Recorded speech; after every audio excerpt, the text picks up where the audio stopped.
Hey everybody, it's the coach. This is preseason football on EA Sports.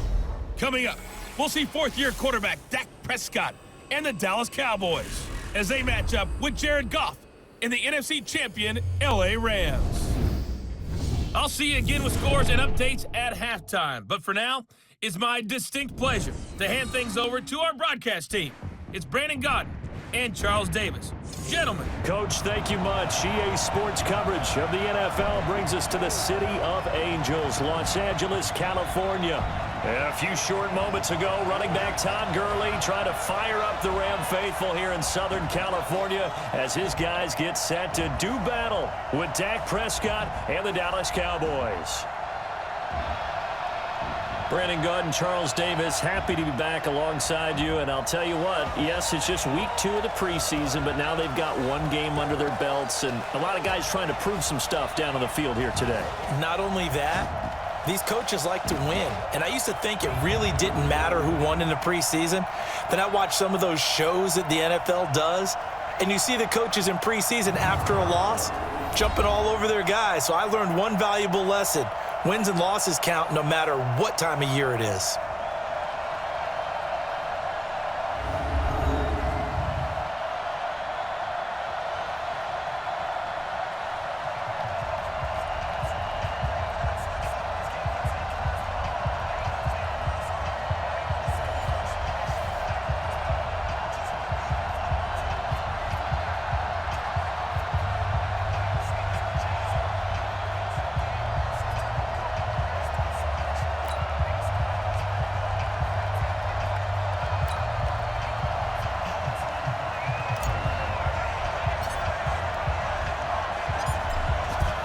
Is the kickoff unit as they run up and send this one away. And that'll carry over the back line of the end zone for a touchback. The Cowboys take over with their fourth-year quarterback Dak Prescott at the helm. The passing yards a career high last year, close to 3,900, but protection was a problem for Dak Prescott. His 56 sacks taken were one fewer than his previous 2 years combined.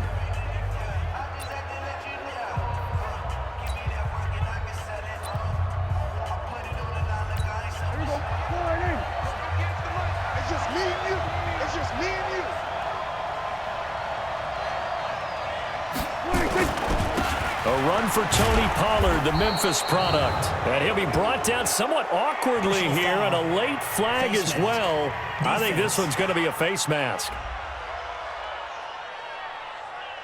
So that flag will cost him 15. And it doesn't matter anymore how you get the face mask. Any part of it, that's going to be 15 yards. And now it's 1st and 10. A big mistake, especially when you factor in the personal foul yardage.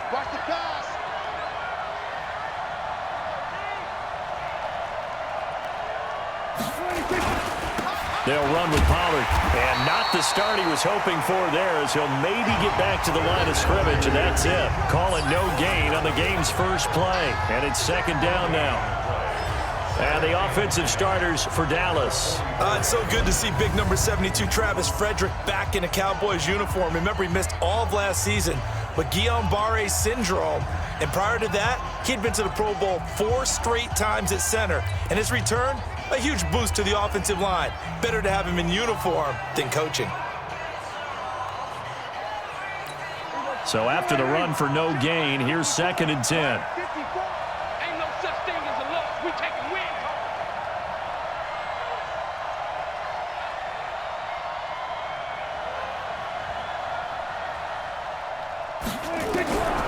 Prescott from the gun. And he hits Jason Witten, the tight end. And this is going to be another 1st down as the tackle's going to be made at the Rams' 36. Boy, you got to think that having the 37-year-old veteran Jason Witten back at tight end is going to be great for Dak Prescott for plays just like that. And you think to last year when Witten wasn't there, it was kind of a rotating carousel. They had Blake Jarwin, Jeff Swaim, Rico Gathers, Dalton Schultz. But Witten back out there and doing his thing again.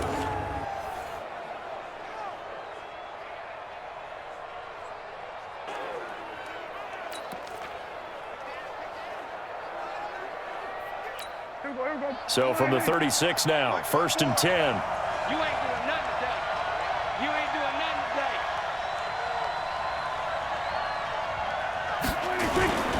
They'll go with Pollard here on first down. And brought down, but not before they're inside the 25. It's a gain of 12, and the Cowboys pick up the first. They did tell us they wanted to establish the ground game early, didn't they? They did, and a small sample size that we've seen so far, but pretty good return. Yeah, you got to like that. They've strung together a couple of first downs, established what they wanted, the running game. And guess what? They also got their lead guy running it pretty well, too. Mike 54. Come on. You better break.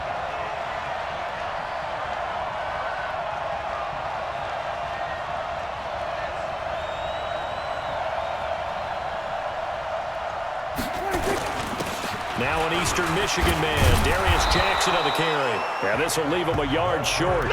Nice pickup of 9 yards on first down.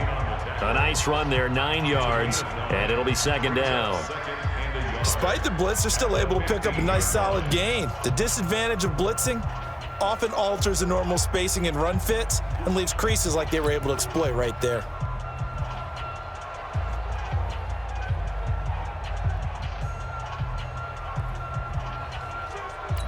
The previous run, good for 9. Here's second and a yard. Quarterback, don't get nervous now. We ain't beginning to turn you up. Don't get nervous.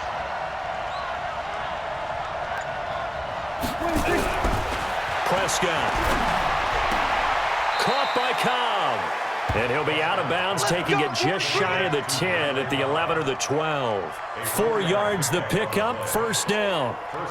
First drive of the game. We did see this in practice, didn't we? Because they allowed us to stay and watch and see what their opening script would be, even though we don't know the exact play calls. That looks a lot like what we saw them execute, doesn't it? It really does, and in practice, it wasn't about a lot of big shots on that opening drive. They wanted to put together a series of plays, sustain it. They've done that. The defense now on their heels a little. That they are, and you know what else is happening now? They're gaining information. They're gaining knowledge about how the defense is planning on playing them. So not only are they being successful on this drive, they're filing things away for future drives in this game. Just a yard on the first down carry, so it's second and 9. The defense here for the Rams. Clay Matthews is an absolute force. Multiple Pro Bowls as an outside linebacker. He can swing inside and create the same havoc.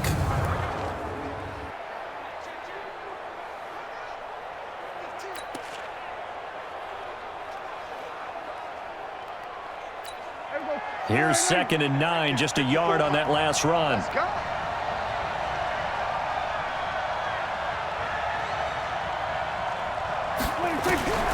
Out of the gun, here's Prescott. Completes it to Jason Witten. That catch good for 5. It's third down. And, partner, I think that was a great example that not all tight ends are created equal because everything was right. Got the completion, but he's not one of the more dynamic guys in the league. So even though he caught it, couldn't turn it into much more. Oh, yeah, I'm coming. Oh, yeah, I'm coming.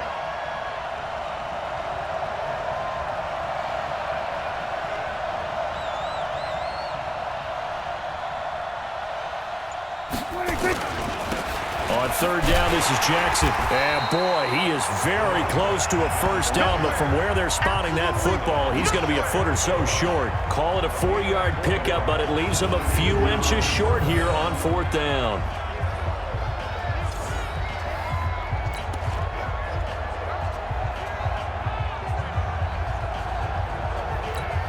So on fourth down, on comes the Dallas kicker, Brett Maher. From the right hash at a bit of a tight angle.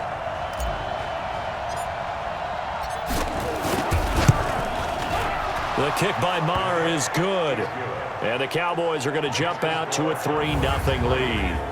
Of course, the door for Maher was opened after a little bit of a surprise move, the Cowboys letting go of Dan Bailey last year. Yeah, Maher took over in the preseason. He's from Nebraska via the Canadian Football League where he kicked for 4 years. And I saw him personally make 2 game-winning field goals last season against Detroit and in Atlanta.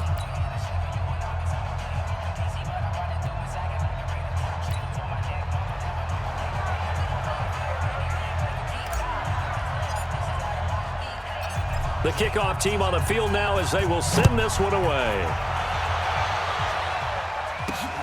This will be fielded at the 8. And a nice return sets him up pretty good here at the 30-yard line. So here are the Rams under third-year head coach Sean McVay. They'll be led out by their quarterback, the guy out of California, the former Cal Bear, Jared Goff. While in college, quarterback teams that improved their win total from 1 his freshman year to 5 his sophomore year to 8 his junior year. Love that type of improvement. Love that type of diligence.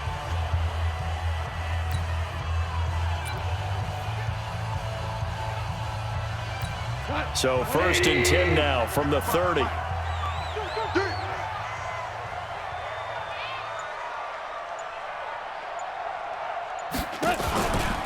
Now the third leading rusher in the NFL last year, Todd Gurley.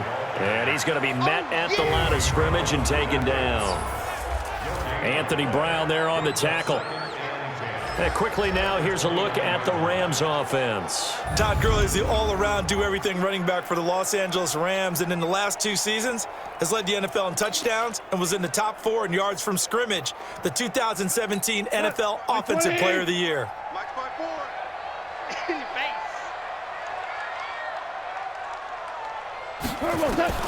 Looking to throw on 2nd down.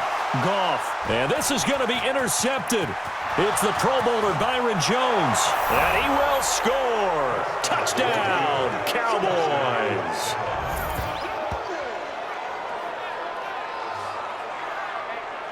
And on that one, with 6 defensive backs, did he need to be more careful throwing the football? I mean, I guess obviously in hindsight he did, but... Yeah, hindsight, but even in foresight, when you got 6 defensive backs on the field, you just know you're going to get multiple coverages. You're never sure what you're going to see. But the biggest one is you don't have much reaction time for your receivers to go get the football because those guys, they're the best cover guys on the field. They go get it. And on that play, they took it the other way for 6 points.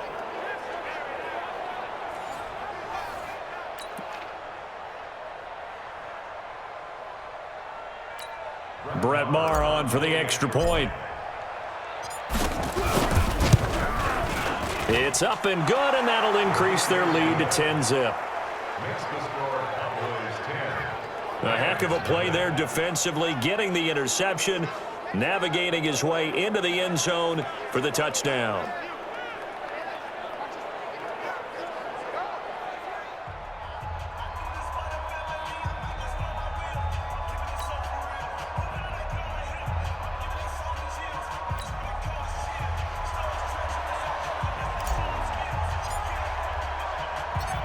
So they'll get another shot on offense following that pick 6. And now the kick is away. This one taken from the 7. And he'll take it past the 25 and up to the 28-yard line. Here's the Los Angeles offense as they get set to take possession. They'll look to get something started. They need to, down 10-0 early as they've got it 1st and 10.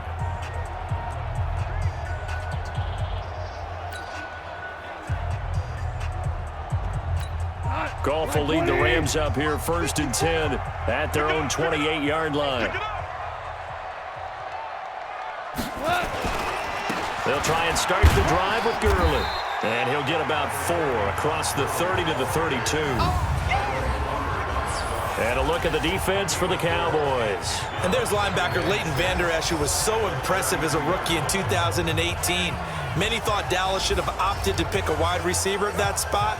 Turns out they made the absolute correct choice. A 2018 Pro Bowler who's only going to get better.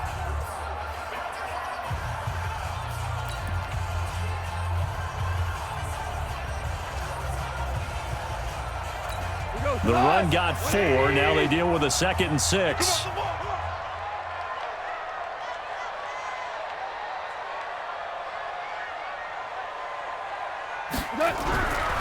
Here's Goff. And that is incomplete. A lot of force bearing down on him there. He could not hang on. It's 3rd down.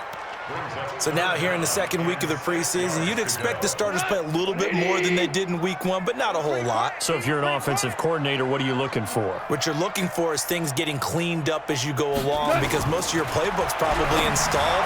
How well are they handling it? Easy in and out of the huddle? No mental mistakes? Are they starting to look like a good offensive football team? That's a gain of 13, 1st down Rams.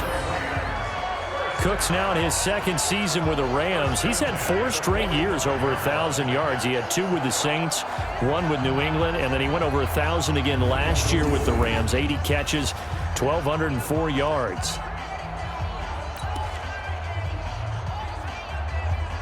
Like 20. Come on, dude. Watch tight end. Watch tight end. Tight right. Tight right. Forward down. On first down, it's Gurley. Just a yard on the pickup there, and it'll bring up a 2nd and 9. One thing to keep in mind, partner, especially in the second half, when you've got a running back of this size, of these dimensions, I can just tell you, attrition does set in for a defense because you're excited about hitting him in the first half. Maybe not so much in the second half, and some of these shorter gains turn into bigger runs later. Now Goff gets this into the hands of Brandon Cooks. And he's going to have another first down here as the tackle's made at the Cowboys' 37. Partner, this is one of the best routes anyone can have in their offensive playbook. Tough to defend because you think it's a go route, and then he breaks it back on the comeback. But there's one other thing you need as well. A well-thrown ball. Exactly right. You have a guy who has some precision in throwing the football because of the timing of the route.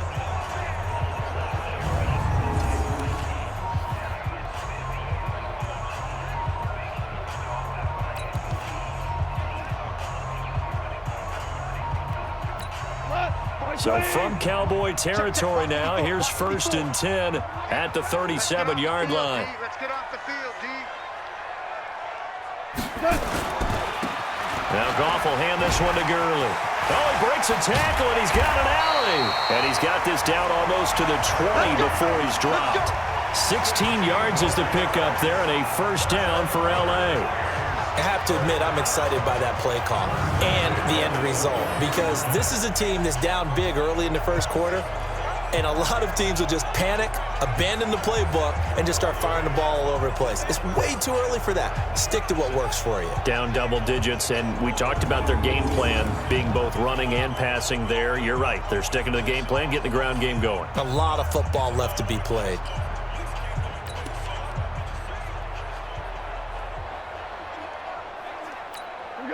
Like 20. 54 miles. Let's put them on the buses. Let's put that team on the bus.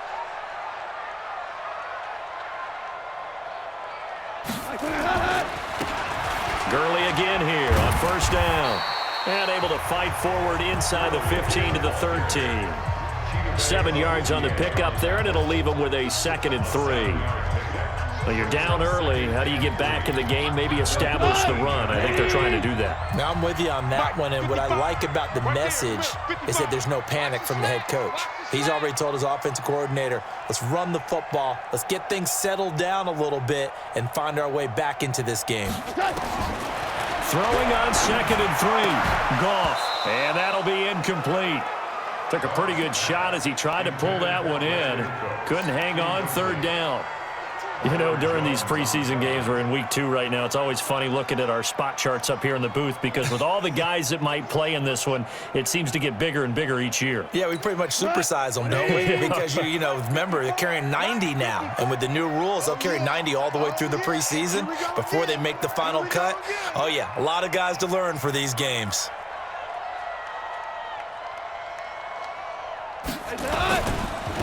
They'll try and pick up the first with Gurley. I don't think Gurley got there. Looks like the defense held him back. Just a yard on the run there, and that's going to bring us to a 4th down.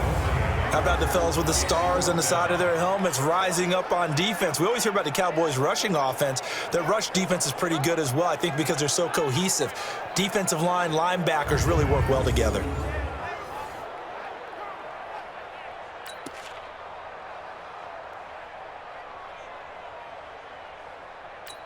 So on 4th down, here comes Greg Zuerlein to try and get 3 for the Rams.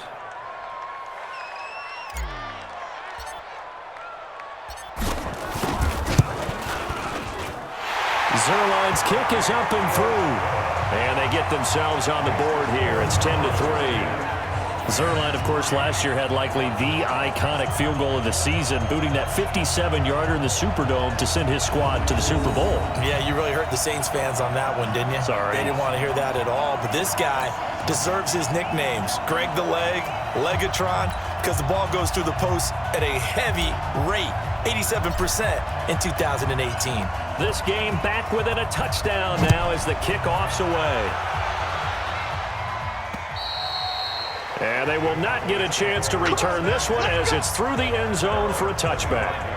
And now Dallas gets set to take the field. And they had 3 points last time, but they didn't want 3 points because they were well within range of scoring a touchdown. We'll see if they can do better now. I'm with you on that one. Let's just go ahead and be frank about the whole thing. The only one happy about the 3-point? The kicker. Exactly. He put it through the post. That's going to help him at contract time. But that offense, they're thinking, let's get in the end zone this time. I don't know if that helped him at contract time. You could have kicked that one through. I don't know about that. Toe bash. I don't know about toe that. Bashed it. Super toe.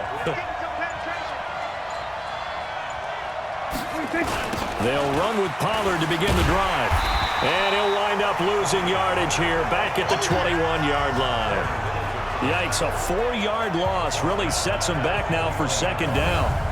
These two teams, of course, met last year in the divisional round of the NFL playoffs. And, a lot of people were calling that kind of a throwback game to the 70s of the old NFL. And the Rams would get out to the 23-7 lead. Cowboys tried to make a late push, but the Rams would hold on for the 30-22 victory.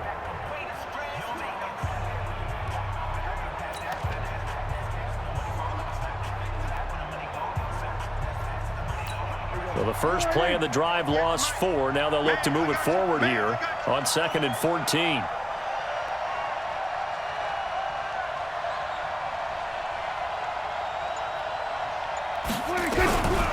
From the shotgun, it's Prescott. And this is caught by Witten, the tight end. And he'll go down just shy of the 25 at the 24-yard line. They'll get 3 out of the dump-off there, and that'll lead to a 3rd down. The Rams calling on their nickel set here defensively for 3rd down.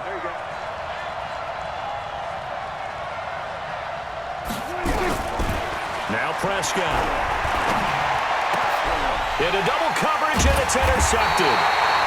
Picked up by Nikel Roby-Coleman. And they'll take over inside the 45 at the 44-yard line. That was a really nice interception. I think it illustrates the differences between playing man and playing zone. When you're in man, all you're focused on is the receiver in front of you. But when you're in zone, you're allowed to read the quarterback's eyes and go to the ball. That's exactly what happened on that play. Now the Rams offense, they worked their way back on the field. And last time they got 3 points, but it was a chip shot field goal. And when you go to the sideline after a chip shot field goal, maybe the offense not too happy. It's a balancing act, isn't it? Because you're exactly right. They're none too pleased that they didn't punch it in for 6 points. But they also have to remember they did put points on the board. 3 points is 3 points. And in this league, you take points when you can get them. Not easily done. Defense wins championships, baby.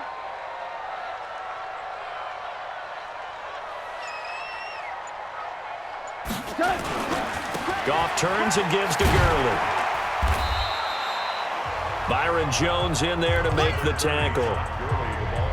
When we see those runs to the perimeter, when we see those runs to the edge, we think about big breakers, don't we? In this case, it was a modest gain, but it does open up possibilities here on 2nd down. I can't believe they let you play. I can't believe they even let you play.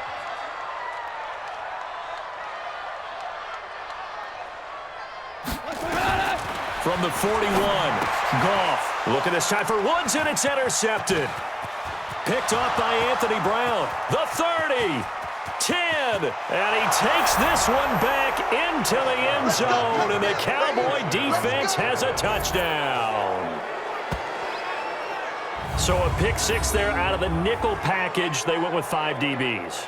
Almost becoming the base package in the NFL is the nickel. Hard to throw against. That was demonstrated one more time. A pick 6 going the other way.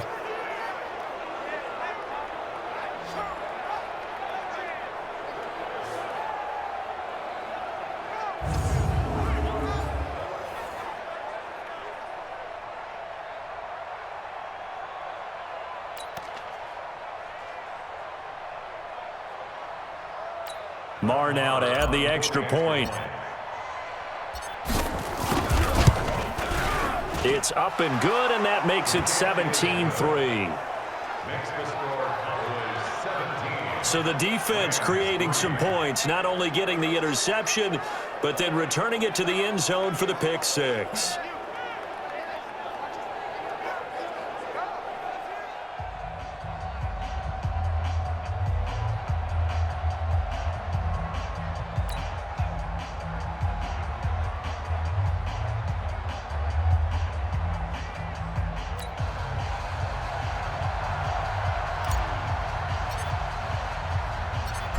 So they throw the pick six. They'll get another shot at it now as this one's in the air. This will be fielded at the 6. And nice work on the return as they'll start their drive just past the 30-yard line. Jared Goff and the Rams headed back onto the field. Interesting stat line right now. Technically, he's completed 4 passes, 2 to his team and then 2 to the wrong team. It makes you wonder what he's seeing downfield because he has completed 2 passes to his own team, but the interceptions are troubling. Is he going through the wrong reads, the wrong progressions? Is he getting fooled by defenses? They've got to figure that out over on the sidelines, working on that Surface Pro to see what they see. A first down run there for Gurley, but nothing opening up as he'll get back to the line of scrimmage, and that's all. Jalen Smith, the Notre Dame man, in on the tackle. All right, quick observation, Brandon, because early on in this game, I'm seeing linebackers playing with their noses close to the line of scrimmage. And my guess is the wheels are turning on that other sideline. As a play caller, you're filing that away right now, aren't you? Yeah, you're trying to find that opportunity later on when you can play action them or stick something to them between the 2nd and the 3rd level. Throwing on 2nd down, Goff. And he will go down. A Cowboys sack. Defensive end DeMarcus Lawrence applied the heat. Well, someone's been up to the task so far in this game. They are already up a couple of scores, Brandon, and guess what? I think they're just going to pin their ears back now and get upfield and get after the quarterback. Been such an impressive first half to get that lead.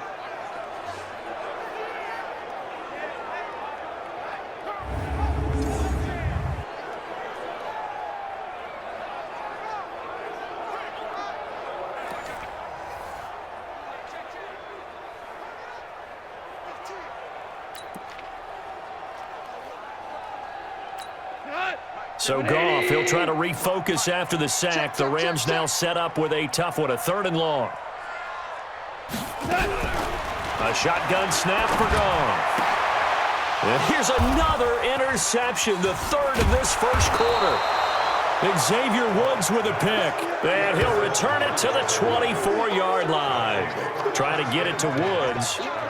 So more problems here in this first quarter. Already 2 scores down, and here they give away the football. And if I'm the head coach, I think it's time to start lighting a fire under some of these guys. Now, you have to do it within your personality. They can't perceive it as fake, but I'd go get after some guys because they don't look ready to play to me. They look flat, uninspired. It's time to get moving.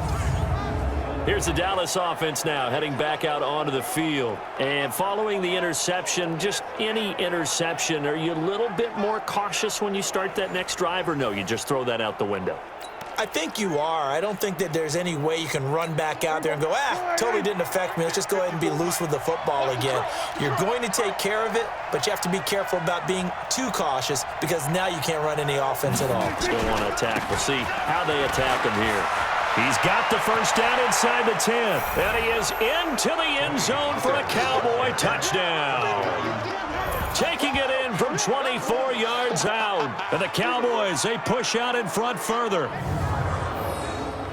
Now, first quarter, and this lead is already getting into dangerous territory. They better be careful on the other sideline. Yeah, it feels a little bit more like a basketball game where one team is pressing and that team can't get the ball over half court. I mean, it is stealing it and scoring it, layups, the whole deal. That's what it feels like right now. They are all over them. Marr on for the extra point.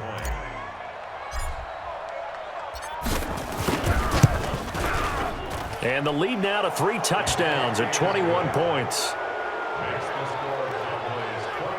Well, they got the ball in great field position. One play later, boom, end zone.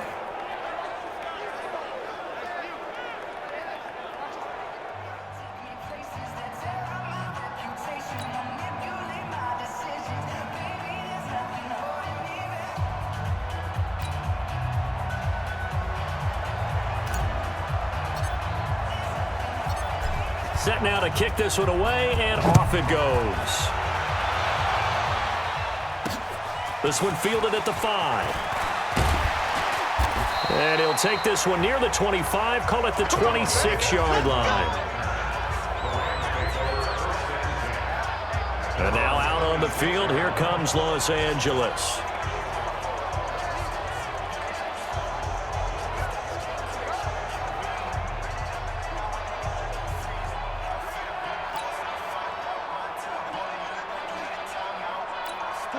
Goff will lead the Rams up here 1st and 10 at their own 26.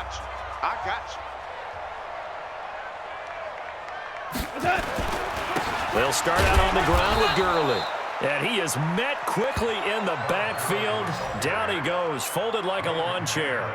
Defensively, it was Leighton Vander Esch up from his linebacker spot. He has elite instincts from his linebacker spot. He's able to diagnose the run and flies in like a missile to stop that one behind the line of scrimmage.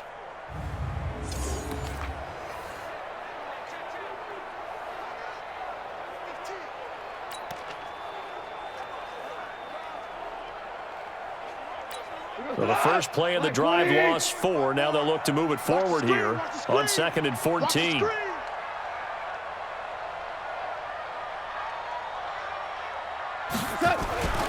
Goff now to throw. Open man is Higbee, the tight end. It's a pickup of 12, and that'll set up a 3rd down. Well, you think about the two quarterbacks in this game, Goff and Prescott. And, of course, Jared Goff, the first pick back in the 2016 class. Prescott, that same class, but he was in the 4th round, pick number 135. But Dak would take home Offensive Rookie of the Year honors. Fear not, though, for Jared Goff. He would recover, of course, and lead the Rams to Super Bowl 53 in that eventual loss to the Patriots. Here comes carry number 10 for Gurley. And he's taken down at the 43, but not before picking up the first. The drive stays alive, a 3rd down gain of 8. Well, they're making an effort to get the ground game going tonight. So far, it's working. I like what we're seeing from the offensive line. They seem to have the leverage going, and they're controlling things and reestablishing the line of scrimmage, moving that defensive front backwards. But also like what the runner's giving us, too. It appears that he's been waiting all day long to get out here and take off.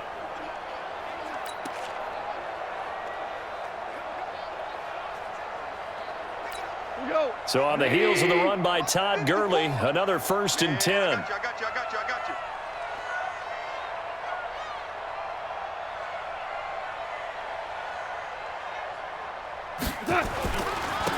Now a handoff here to his running back. 1st down Los Angeles there with a pickup of 14 yards. Exactly what they needed right there, because they needed to use the ground game to take some pressure off, because the quarterback's been struggling a little bit.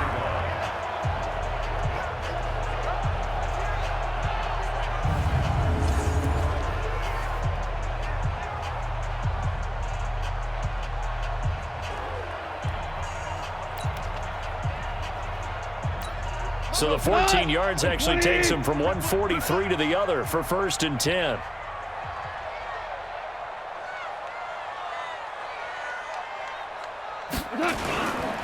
Goff going to hand it to Gurley.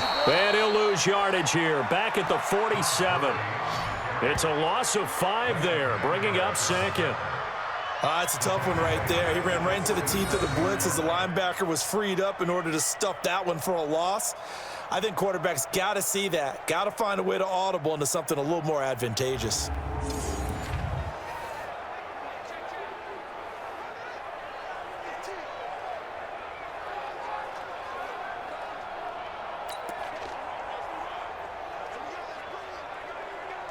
What? 120. Switch up.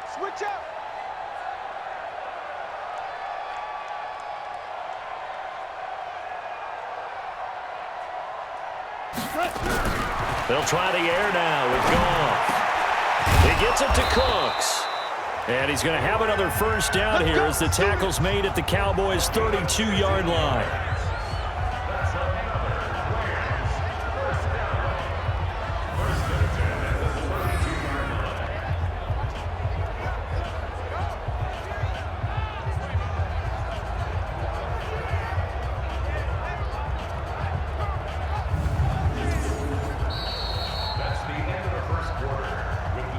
We are in for a good one as we're through one on EA Sports.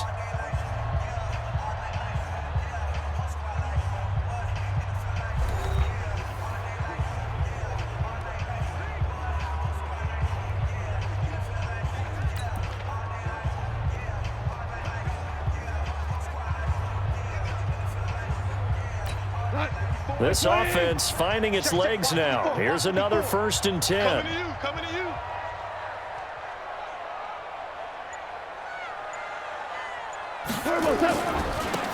They try right side here. Gurley. And the second wave of tacklers is going to get him as they stop him behind the line. That's going to go as a loss of a yard, and it'll be second down. I like the strategy. Extra tight ends, extra beef. They want to run the football, but that means they probably want to run it inside. If you get strung out on the perimeter, you're in peril. Yeah, we saw the result, negative yardage.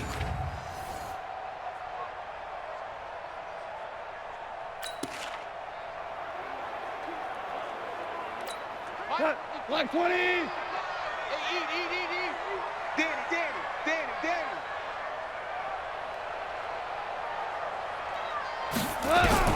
On second and 11 now. Goff gets this into the hands of the tight end, Higbee. A good pickup there, 26 yards.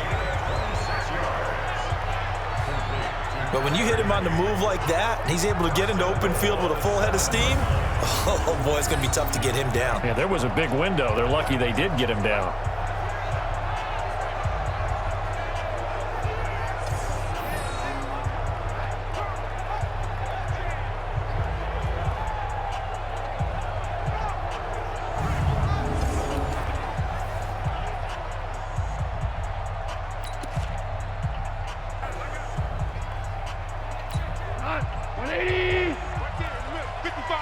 Here we go.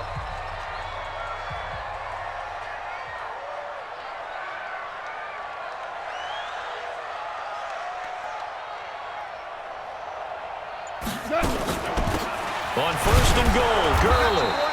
And he stopped immediately there. No gain on the play that time, and it sets up second and goal.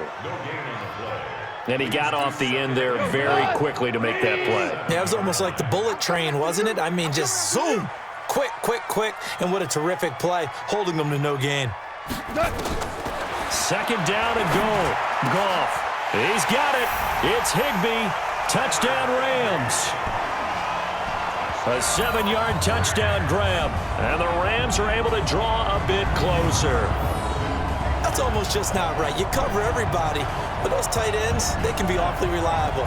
Very reliable. The defense just has to hate those guys. Just drives them crazy because oftentimes you can't match up with them. They have you either with size, speed, or maybe even just strength.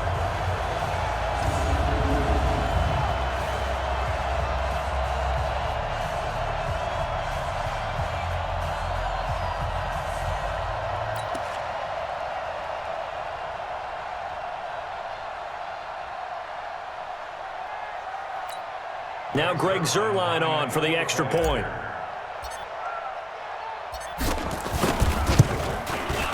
And this is up and good. That'll make it a score now of 24-10.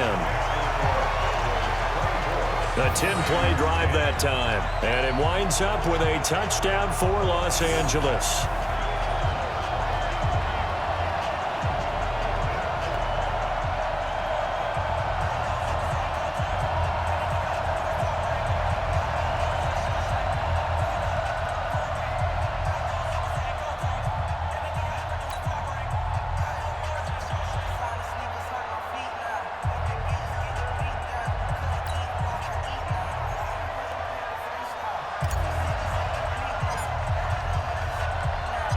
The kickoff unit is out on the field, and they will send this one away.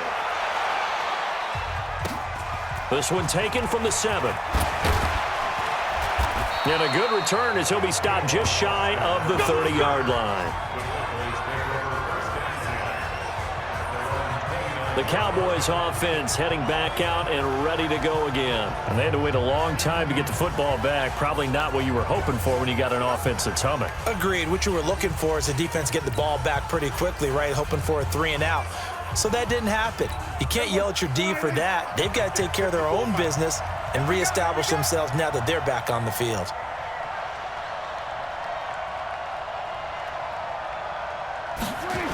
So the drive's going to start with Pollard. Runs through the contact. And this one goes nowhere. Losing yardage back at the 22. And that's a loss of 7 on the first down play. I know that speed is the hallmark of today's NFL game, but the key to good rushing defense is still having your linebackers set the edge.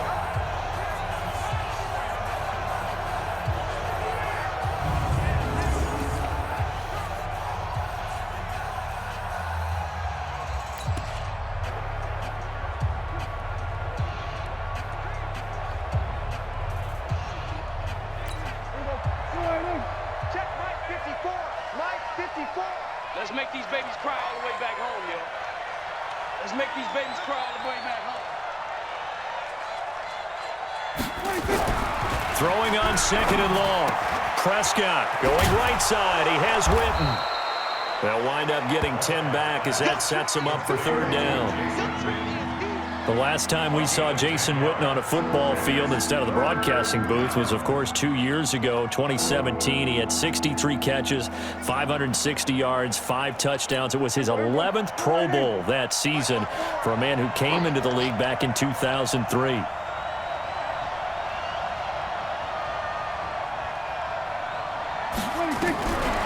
3rd down, it's Prescott. Got an open man. It's Michael Gallup. And he stopped up short of the first as they tackle him down at about the 36. They get only 4 that time as that leads us to a 4th down.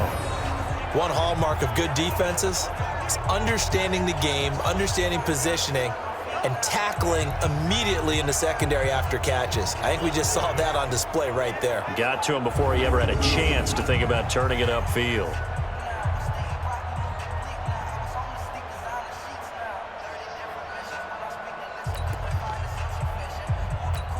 So on 4th down, here's Chris Jones to punt it away.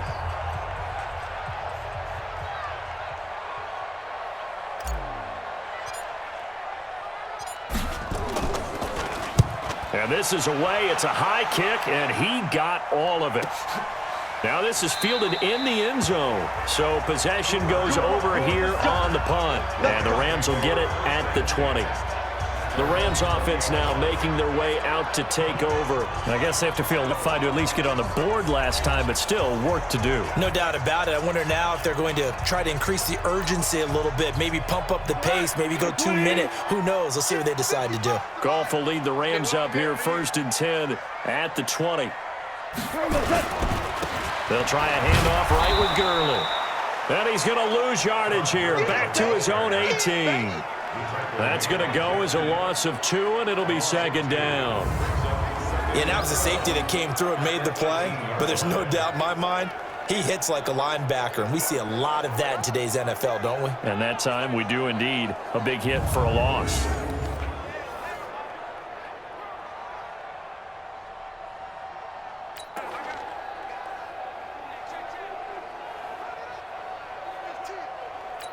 First play of the drive goes the wrong way. Here's 2nd and 12. Defense, let's go.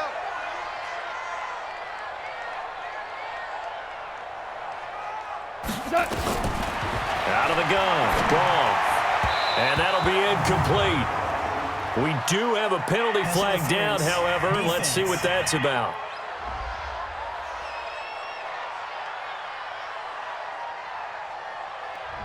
So the contact came before the ball got there, and the flag is thrown. Timing is everything, isn't it? And it's so hard to cover these great receivers. They have such great body control, and they can fake you out. In this case, as you described, got there before the ball got to the receiver. Penalty flag had to come out. Following the penalty, it's Gurley. And he'll be brought down. Oh, that's a face mask.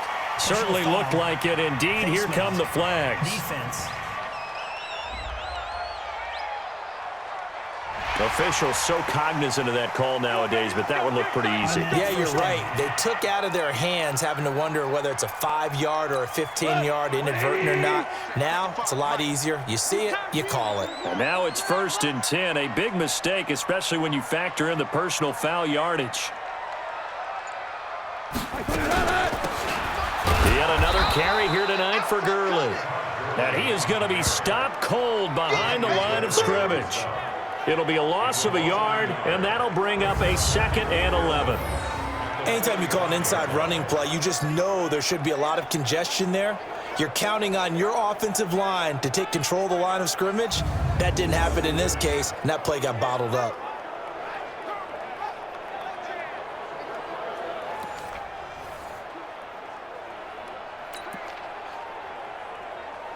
Here we go.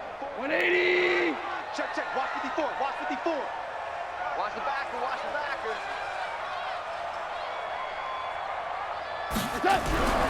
On 2nd and 11 now. Goff.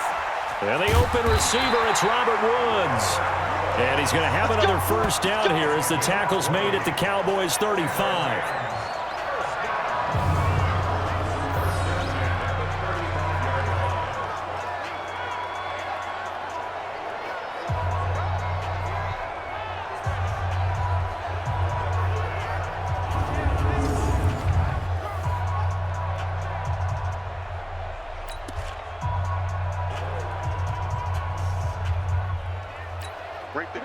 Ball up to the 35 now as they come up on 1st and 10.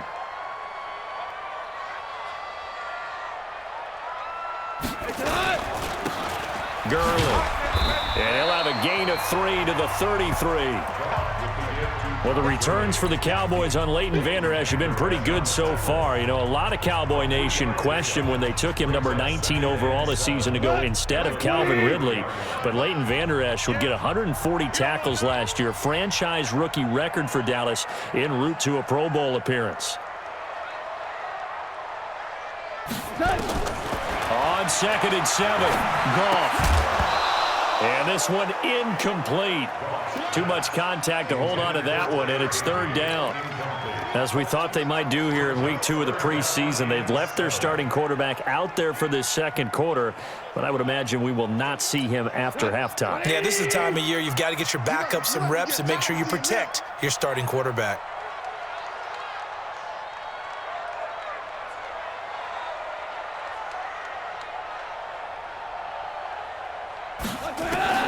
Throwing on 3rd, gone. And got a man, it's Woods. And he's going to have another first down here as the tackle's made at the Cowboys' 17-yard line. I think it all came together there. In-breaking route, drove it with excellent pace.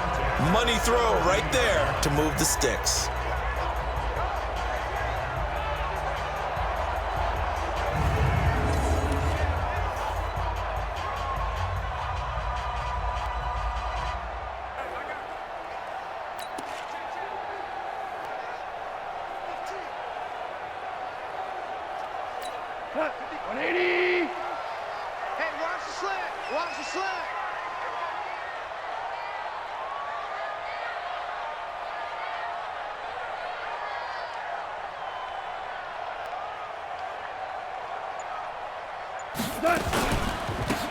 Back to the ground game here. Gurley looking for a seam, but finding none. He'll get back to the line of scrimmage, and that's it.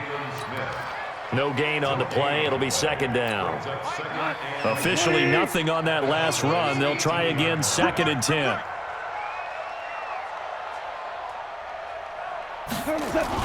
They go play action with Gurley. Now Goff.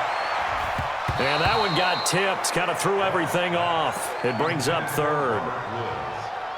Well, he'd been targeted quite a bit on this drive, and finally I think the guys on the defensive side, they said no more. They slapped the double coverage on him, made it very tough for him to get the ball.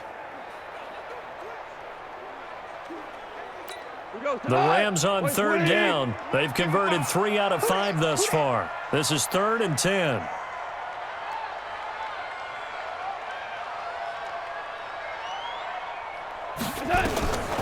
From the gun, here's Goff. And that will be incomplete.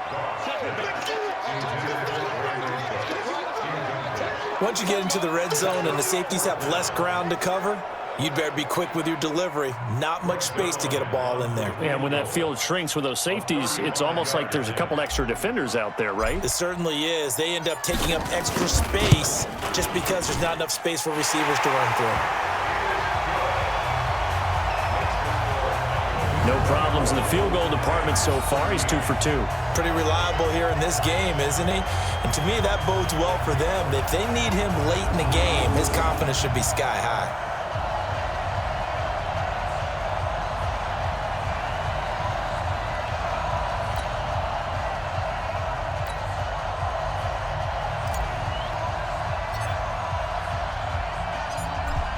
Out is the kickoff unit as they run up and send this one away. This one fielded at the 5. And he's up across the 25 and down at the 28-yard line. Dak and the Cowboy offense heading back onto the field. He has not had the start to this game that he envisions here in the second quarter. He's struggling a little bit.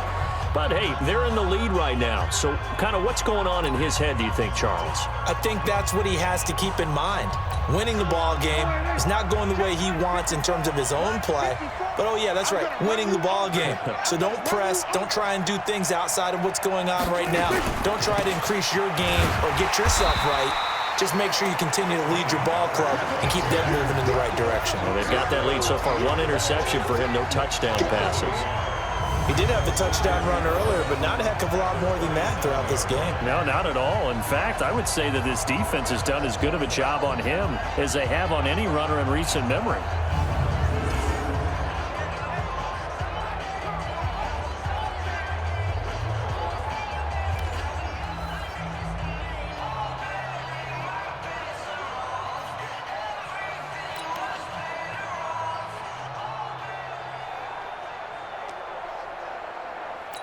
After the loss to start out, here's 2nd and 11.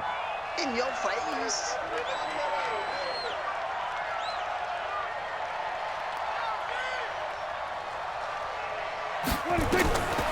Now Prescott. Now they set up the screen. That's complete.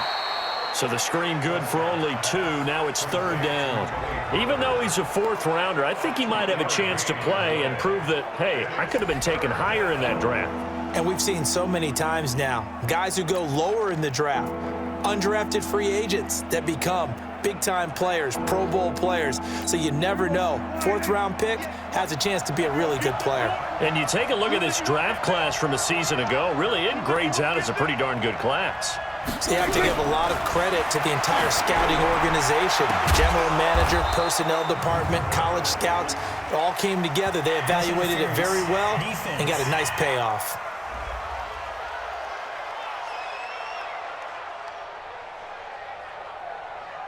So even with the pass interference, it's a completed pass. They'll go ahead and just take the play instead. How about the effort? Making the catch despite the pass interference.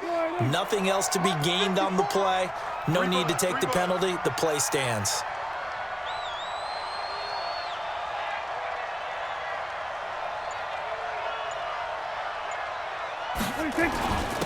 They'll run on 1st down. Pollard, and they'll get this just to the 47, 1-yard gain. Michael Brockers in on the stop. They tried a quick hitter inside, but that one was swallowed up because what they're hoping, those big defensive linemen will take the bait and move laterally and open up a crease that they can run through. Didn't happen on that play. The run only got a yard. Here's 2nd and 9. Watch the curl. Watch the curl.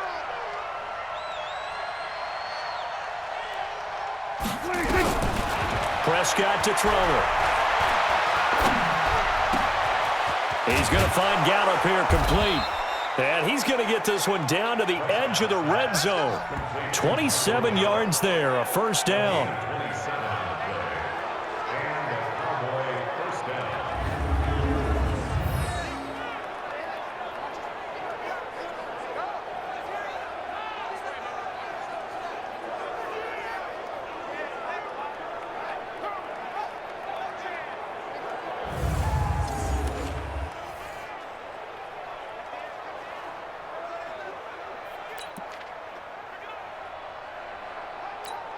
Prescott now nearly perfect. 9 of 10 in this first half. It's 1st and 10. Pollard going to try the right side. And he'll take this inside the 20 and down to the 18. 2 yards on the carry there. It'll be 2nd down. So if you've been playing defense in this one, there's a little bit of the good and some bad because they did give up the touchdown run to him earlier but shut him down otherwise. Outside of that, you're exactly right. I would say they've contained him very well. Throwing on 2nd and 8. Prescott. They'll try and set up the screen. It's complete. A good-looking drive for the Cowboys so far. It's a 1st down. When you run a screen pass really well, you got to like the look of it because so many parts come together to make it work well. The offensive linemen, where they're faking people out, the back slipping out there, catching the football, then all of them going together as one unit downfield, a really nice pickup.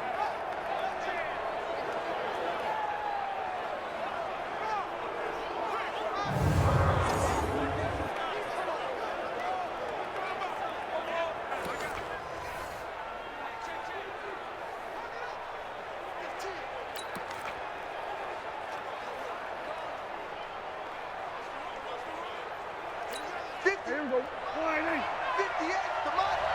I'm coming. I'm coming. I'm coming.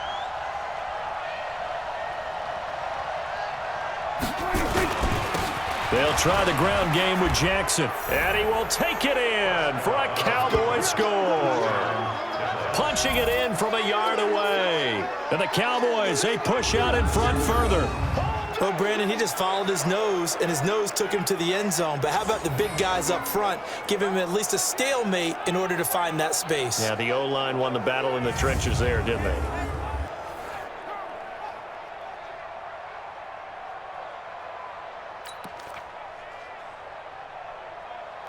Marr now to add the extra point.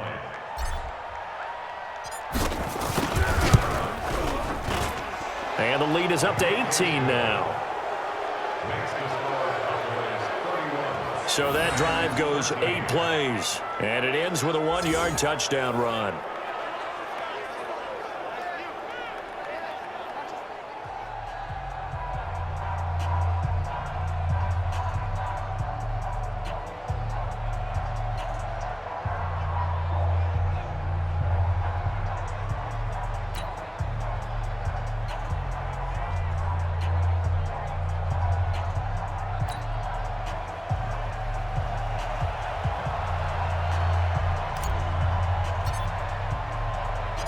The kickoff team on the field now as they will send this one away. And this will not be returnable. It's out of the back of the end zone for a touchback. And our attention shifts to Todd Gurley. He's been good. They've utilized him well, but they're losing here in the second quarter. What might they change offensively? I think that what you try and do is expand how you get the ball to him a little bit. Get him out in open space, maybe swing the ball to him. What's that they used to call it in the West Coast offense, the long handoff? Yeah. Serve as your running play that way, as well as continue to feed him the football. Some of these runs now may pop bigger later in the game because of the effects of running it. Sometimes people, after a while, they don't want to tackle him anymore, or they get tired, or they get out of position, or he runs through tackles. Continue to feed him the ball. He's having that kind of game. Or might they get him the ball in some space in some different ways here? Give him 9 on the carry that time, and they're set up with a 2nd and 1.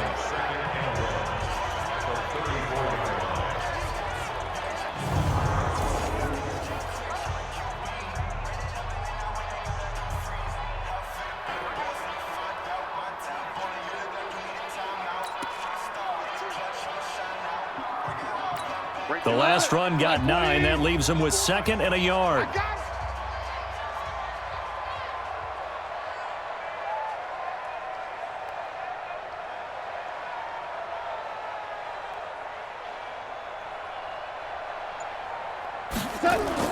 A play fake to Gurley. Now gone.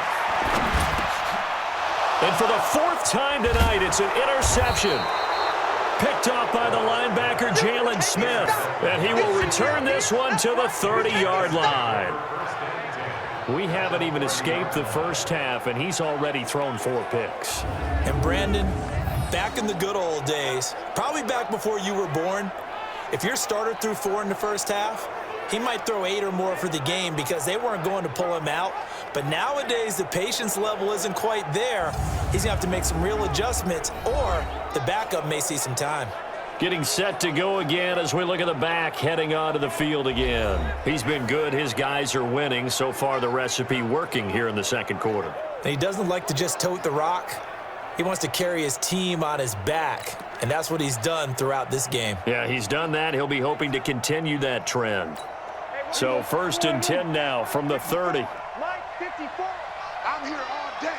I'm here all day.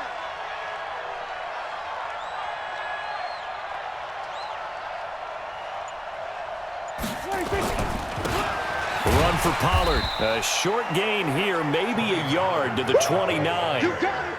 You got it. And this is why aggressive defensive coordinators love to blitz. It wreaks havoc because they end up taking their attention to the blitzers, freed up the D lineman to make the play.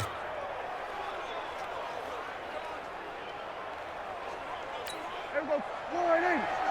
Watch my board. I'm trying to collect.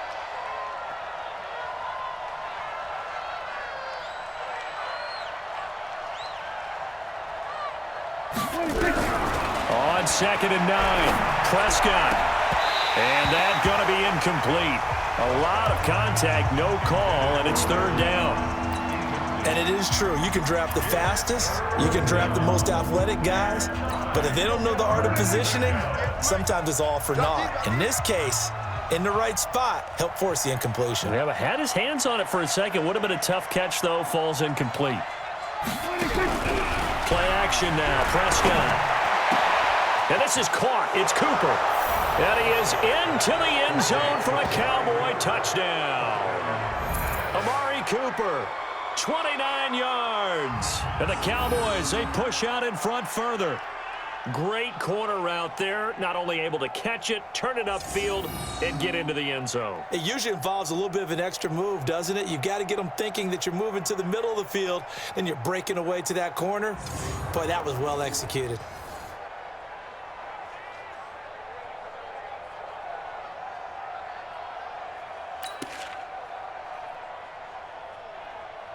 Marr on for the extra point.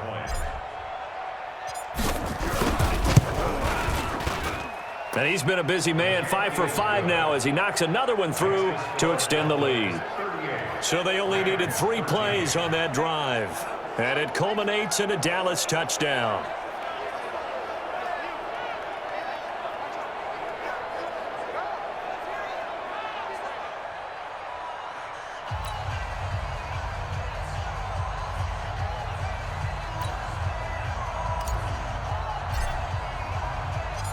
Set now to kick this one away, and off it goes.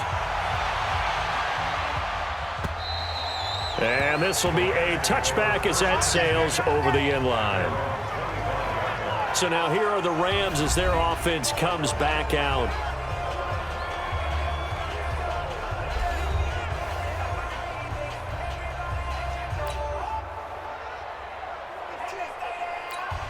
Goff will lead the Rams up here 1st and 10 at their 25-yard line. Watch a slant. Watch a slant. Watch a slant. Here's Gurley now out of the gun. And he's going to get a good gain of 9 here up to the 34. So many questions about Todd Gurley in the offseason. How good is the knee? I mean, remember, he had a heavy workload the last couple years, nearly 4,000 yards from scrimmage, 40 total touchdowns, but just 4 carries in the NFC Championship game, 10 in the Super Bowl. So we'll see what kind of usage he gets this season. Maybe a good spot to take a shot. Here's 2nd and a yard from the 34. Now, meanwhile, a pass that should have been intercepted, but it winds up falling incomplete. Robert Woods, the intended receiver that time, and it's 3rd and short. The Rams on 3rd down. They've hit it 50%, 3 of 6 to this point. They're up against a 3rd and 1 situation. Now it's Gurley, and he's able to get the first before he's taken down at the 36. They only get 2 there, but on 3rd and 1, that's all they needed to keep the drive going. I like this focus there because he wasn't thinking about breaking that one big. All he thought about was, I need 1. Let's go get that. Ended up picking up 2.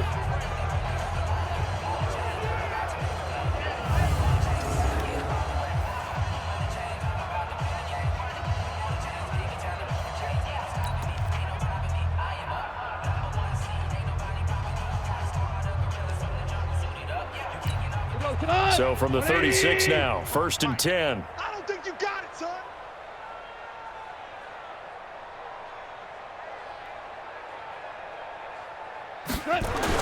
Here's Gurley. And down he goes at the 45 after a pickup of 9. And there we saw one of the downsides of blitzing during a rundown, because sometimes you get out of your gaps. You don't fit the run quite as well because you're headed towards the ball carrier with abandon.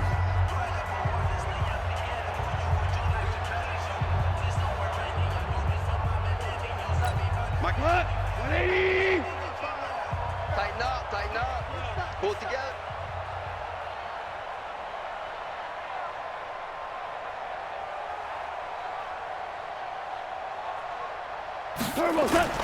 Play action. It's gone. So that's complete to Cooks. And he'll get it down to the 47 here. 7 yards there and a first down. And we've hit the 2-minute mark in this first half of action.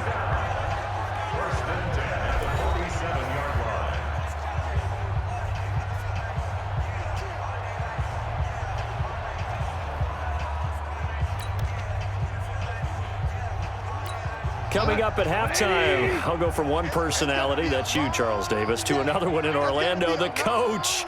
He'll have stats and scores from around the NFL. You and Jonathan Coachman, both larger than life. No doubt about it. But you're stuck with me in this booth, Yes, and he's miles away and smiling. And happy. Curley with a little bit of an opening there as he's able to get 5 on first down.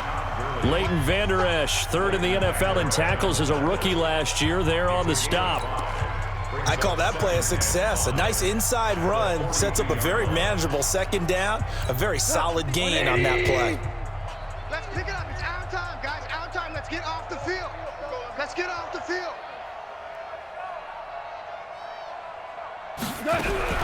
2nd and 5 now. Goff. And he's going to be taken down. Goff is sacked. DeMarcus Lawrence, his 2nd sack of the night. Now the Cowboys going to burn the first of their timeouts as they'll talk it over here before what will be an important 3rd down.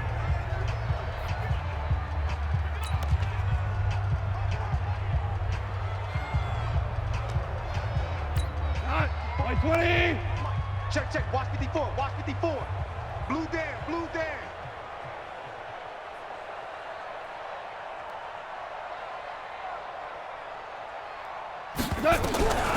Here's Goff. This is caught. It's Cooks. And he's going to get this one down to the edge of the red zone. And he's going to have another first down here as the tackle's made at the Cowboys' 20-yard line. He's such a good route runner. Shows it there on 3rd down. Very proficient and a good pass. And you know what I've observed over the years in the NFL? The better a route runner you are, the more confidence your guy's going to have in you to go to you in important times, because he can trust you being in the right spot, and they connected there and picked up a first down.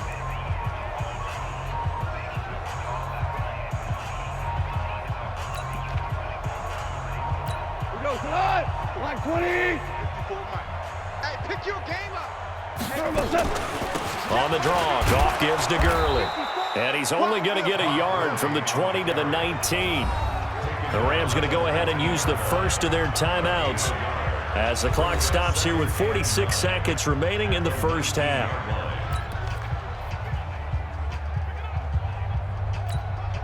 Cut. 180. Hey, eat. Nice, sweetheart.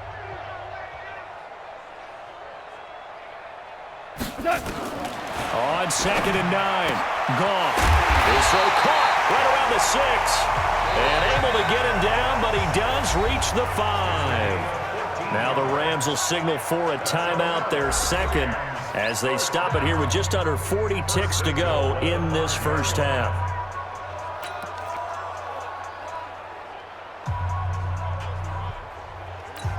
This is 1st and goal and a golden chance to get a score back here before halftime.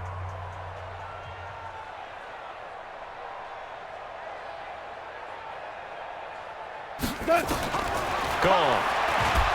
And he's going to go down. Sacked back at the 13-yard line. Jalen Smith leading the surge there as he drops him for a loss of 6. I think normally we would talk about this more with basketball players and football players, but let's adopt it in this case. He's a stat sheet stuffer. Had the interception earlier, now a sack. What, he just needs a touchdown for the trifecta. That's about all he needs, and he's going to go for it. Another try after the first down sack. Goff Toward the end zone, but that's going to wind up incomplete.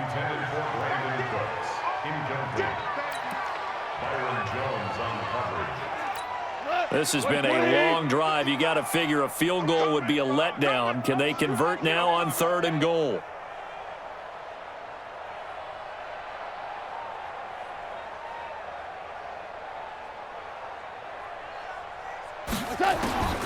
Here's Gone.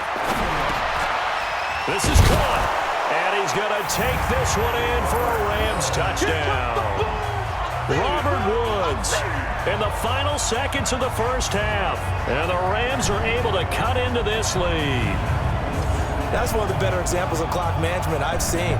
Whittled it all the way down just about and still put the ball in the end zone. Yeah, just a methodical drive and something really to take into the lockers here.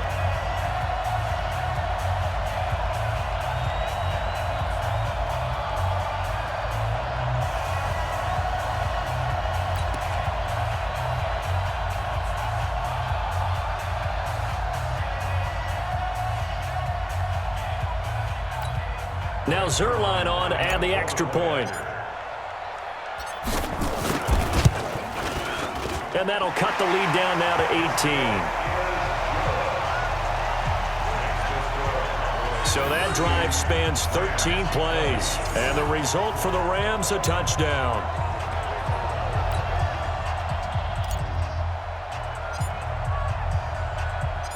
The kickoff unit is out on the field, and they will send this one away.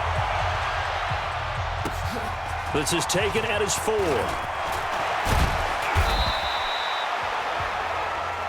Here we go. Here we go. So we've reached halftime in a wild first half. We'll take a minute to catch our breath as we'll send you back over to Orlando with our EA Sports Halftime Report. Here's Jonathan Coachman. All right, Brandon, thanks very much. The last of our 5 games here on this second Saturday of preseason action. 2 more games coming up tomorrow on national television. Saints and Chargers, followed by Seahawks, Vikings, and then our first Monday night game of the year, the 49ers and Broncos from Denver. In our game, still a lot to keep an eye on. Guys battling, trying to make a ball club. We'll send it back to 2 guys already on our team. That's Brandon Godden and Charles Davis. This one fielded at the 5. And he'll be brought down at the 23, make it the 24-yard line. And here is Blake Bortles as we focus in on him for our players spotlight. And this defense, they came prepared. He's probably going to be seeing them in his sleep if they don't fix things quickly.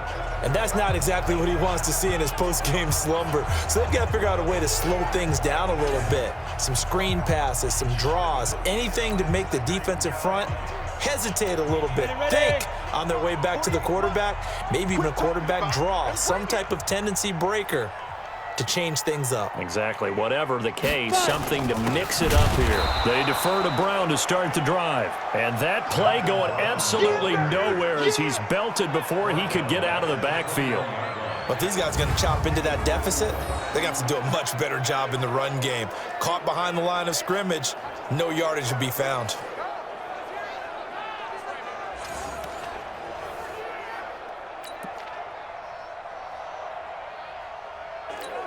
A 3-yard loss to start the drive. They'll look to make that up and then some on 2nd and 13. First throw now for the backup Bortles. And that is incomplete. A lot of force bearing down on him there. He could not hang on. It's 3rd down. They went with a dime look on defense. 2 extra defensive backs on the field and covered up essentially every blade of grass. That allowed them to disrupt the play. This offense in desperate need of a conversion as they come up on 3rd down. Check, 48's the mic. Check back. Shotgun now for Bortles. Throwing right, and that's complete. And he'll get this one way up just shy of the 45-yard line. Now, after the completion, we're going to get a timeout, an injured player. Definitely the last thing you want to see here in a preseason game. We'll be right back.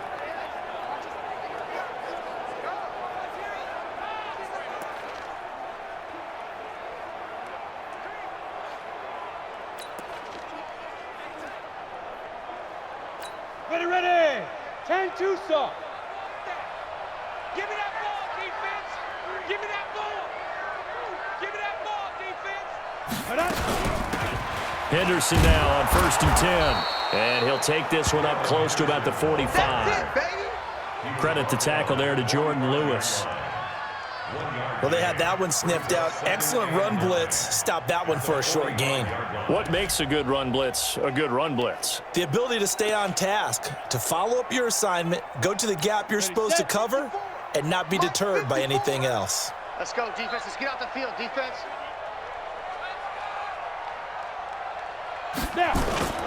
They fake the handoff. Now Bortles. He's going to fire one deep over the middle. And that'll be incomplete.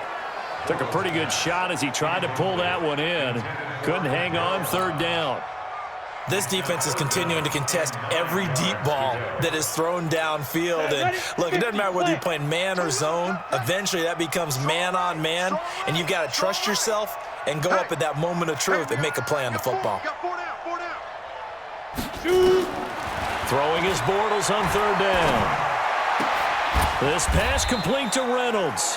And he's going to have another 1st down here as the tackle's made at the Cowboys' 38-yard line. One of the selling points of the corner route is usually the receiver is able to move away from the defender. But in this case, he didn't get that far away.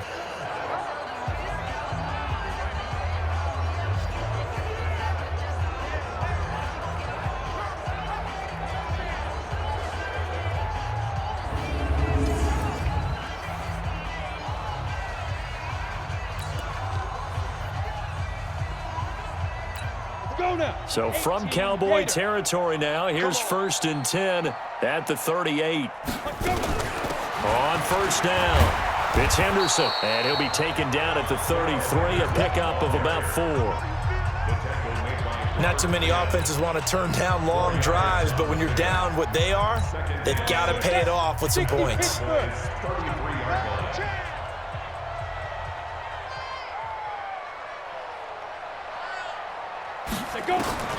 To throw on 2nd and 6, Bortles. And it's a short one here, complete to the tight end. And he'll be a little shy of the 25 here at the 26-yard line. 7 yards there and a 1st down. That's a staple of this offense. Drag route to the tight end. Yeah, he was unable to use his size to break off much more yardage after the catch, but still an effective gain nonetheless. They'll run on 1st down. It's Brown, and that one blown up quickly as he's going to be stopped before he could even get started. I enjoyed watching Robert Quinn in pregame warm-ups with you down on the field. Did it surprise you how tall and angular he is? You wouldn't think he'd be able to play against the run that well, would you? But he can, and he showed it right there, didn't he? That's that wrestling background he has. He understands leverage as well as anyone in the game. A big-time wrestler in high school. He didn't lose very often. 3-time heavyweight state champ in South Carolina. Well, this has been a good march down the field, but now they're stuck looking at a 2nd and 14. 4 down, 4 down.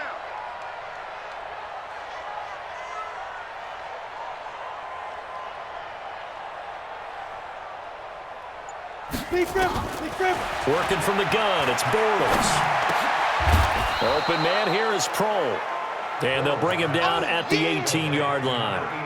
A good pickup there, 13 yards as they get closer for 3rd down. Gotta do better. Come on, QB, come on.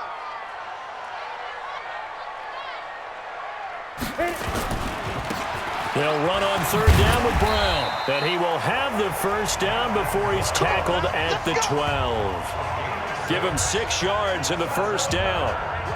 On 3rd down, that's a good job of situational football and understanding where the 1st down marker was and getting there.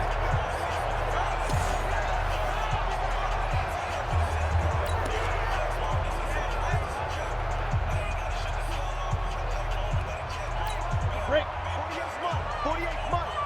Here we go, here we go.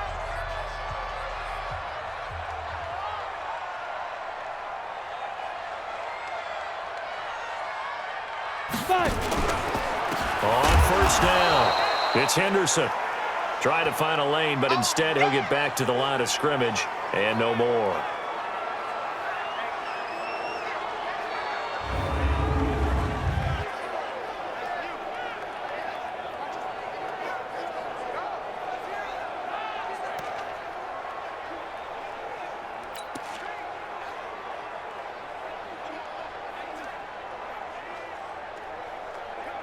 Here we go, here we go. 60 outlaw. Right now, let's go. Pick it up, guys. Pick it up.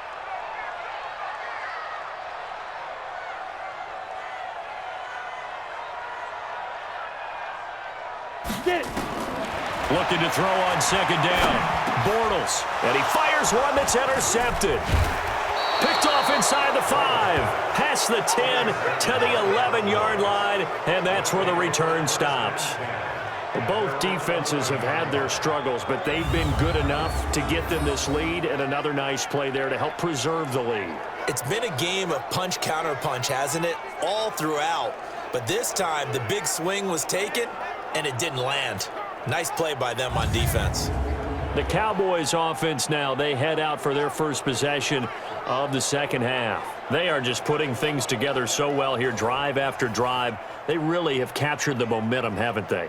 They've taken momentum and pretty much not just given him a jersey, but a seat on the bench as well. Whatever do you need, you've got it, because the way they're stringing things together and creating that distance between them and their opponent is really hard to narrow that gap. And the other part is they're taking their spirit away from them, too. And now they're just looking to add to that total. And able to find a little space. He gets this up over the 15 to the 16. It was Troy Hill that time in on the tackle. Third quarter and you've got the lead. You're not ready to go into that 4-minute offense to close the game out, but a running game can really benefit your team right now.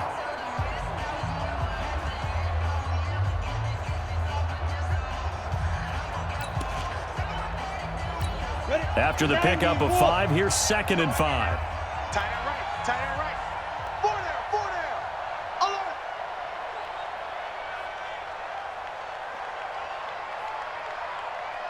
Alert. And now the first throw for the backup quarterback. Airing it out for Hearns. That's going to be knocked away and incomplete. He was looking to get it to Allen Hearns that time. And it's 3rd and 5. The first time I saw Marcus Peters, it was in a practice session when he was at the University of Washington. And I literally was watching someone else, and my eyes kept going to him. I thought he played the corner position with extreme intelligence, even as an undergrad there. What year was that?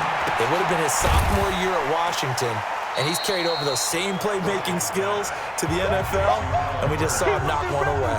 They stop him for only 3 that time, and that'll bring up 4th down. Brandon, perfect defense in this situation would have meant that there was an incompletion. They would have picked it off. Okay, so they gave up the completion. But I really enjoyed watching how the defense stayed in sync, stayed in great communication. And as he dragged across each zone, you see him pointing, communicating. There he is, and they passed him off to each defender. Ended up making a nice play, even though it was complete. And the punt team on now as this one's sent away. Now Natson. Call it a 48-yard punt. Give them 9, though, on the return. And the Rams will go on offense here with a 1st and 10. The Rams offense now, they get set and head back onto the field. And there are parts of their last drive they'd like to emulate. And, of course, they'd like to forget the inning, the interception. But they did put together, Charles, a nice sustained drive to get him down the field. Yeah, and unfortunately for them, the only thing that matters is part 2, right? Because once they threw the interception and finished off the drive, that does them no good to go back and say, well, you know, we had a good one going. Finish things off. That's the only way you can get it done. A carry by Henderson to start the drive. Nowhere to go that time. He maybe got a yard up to the 40. And the big fella stuffed that one up in a big way. I think doubling him has to be a priority because you can't move up to the next level if you don't take care of him first. 48 to Mike. Watch the run. Play action. Now it's Bortles. And that's going to wind up incomplete. However, we do have a flag down. Let's check in with our referee. Well, you won't hear any boos from this home crowd on that call. No, not at all. And it's been a long day for this crowd waiting for this game. It's been a long evening as well. Finally, they feel they got a call. From the 34 now, here's 1st and 10.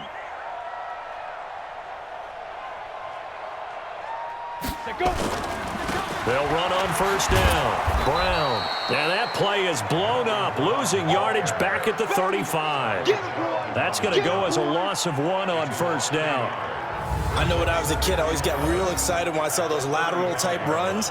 But the best backs that made it happen, they put a foot in the ground and just go. That didn't happen there. That play got swallowed up.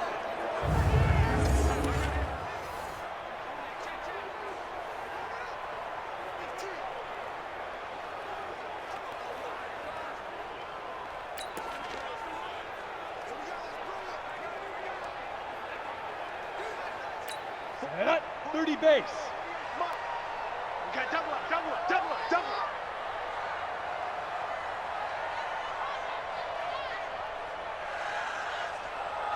Ready. On 2nd and 11 now. Bortles.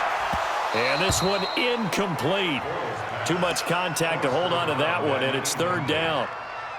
The beauty of being able to play a zone defense when you can sit back and see the ball coming out of the quarterback's hands, guess what? Creates a lot of confusion, kind of a muddle in the middle of the field where you can go make a play on the football. This offense in desperate need of a conversion as they come up on 3rd down.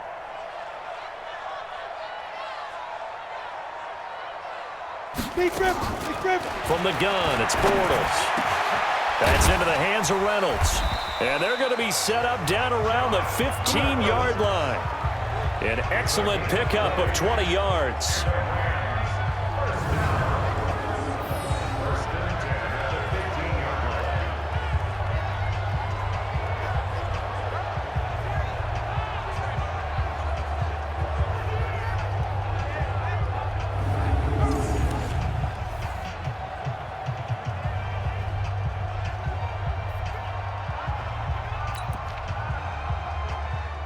On the double.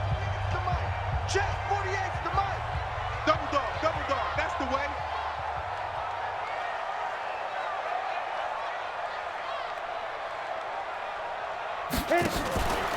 On 1st down, Henderson. And forget about finding a lane. He barely had time to look up before he was planted in the backfield. They'll wind up losing 3 yards here.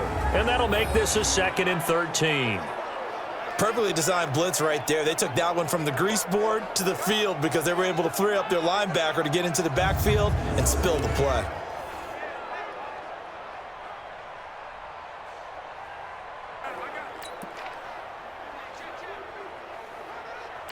Set. 18 Gator.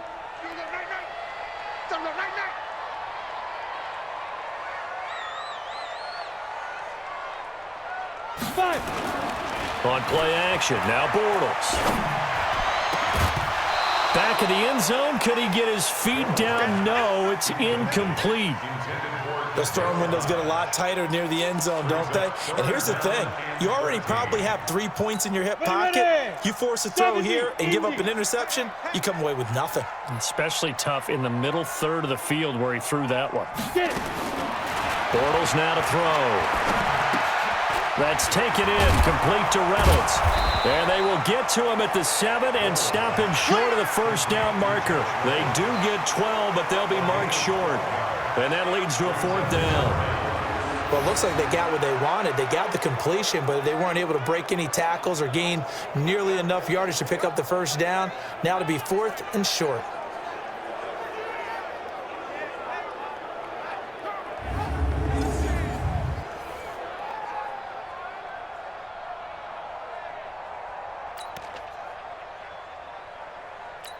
So now the field goal unit trots out there for the 3rd time tonight from the right hash, and this one just a chippy.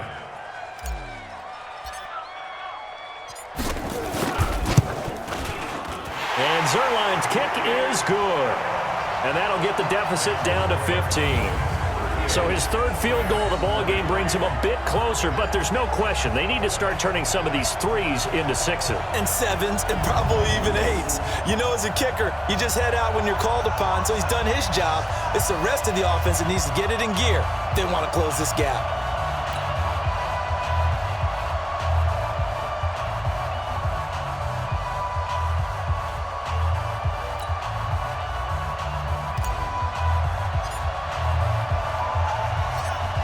Is the kickoff unit as they run up and send this one away. This will be fielded on the back line of the end zone. And no run back here. This will be a touchback, and it comes out to the 25-yard line. Now the Cowboys offense heads back onto the field. And on the last go-around, they really couldn't get anything going. They had to punt from deep inside their own territory, which means you're going to lose the field position battle as a general rule. What they're looking for now is a little more consistency, move the ball at least a few times on offense, get a couple of first downs, and hopefully flip the field. Yeah, just something to build off of. That's what they're looking for here.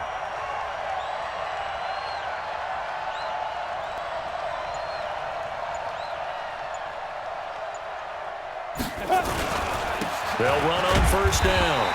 It's Weber, and not much to speak of. Call it a 1-yard gain up to the 26. Micah Kaiser was in on the tackle. I know the scouting report on him is that he doesn't possess the eye discipline to be an elite linebacker. What that means is his ability to read, react, and make a play. But on that one, he looked like one of those guys.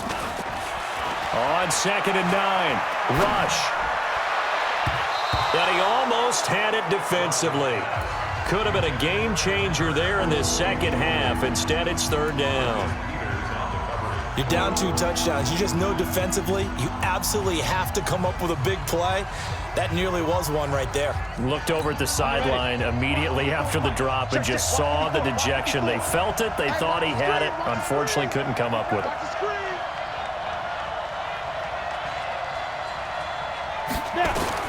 On 3rd down, rush. He's going to air one out. And the throw there going to be incomplete.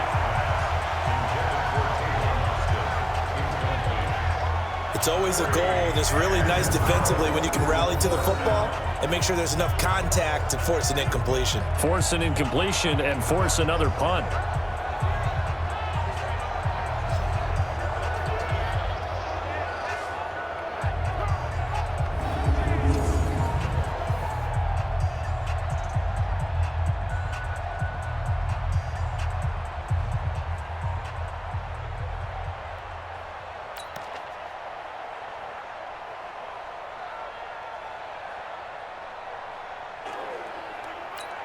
Out now comes the Cowboys punter as he'll come on to kick this one away.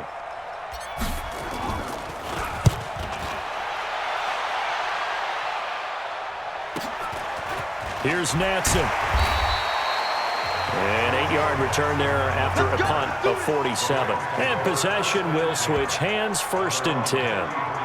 Here's the Los Angeles offense as they get set to take possession. And tough to win games if you're going field goal, field goal, field goal here. They got field goal last time. Now they'll be looking for a touchdown. They're looking for the big chunk now because, as you noted, the field goal, field goal, field goal way of doing it makes it that much harder and puts more pressure on every possession for you now.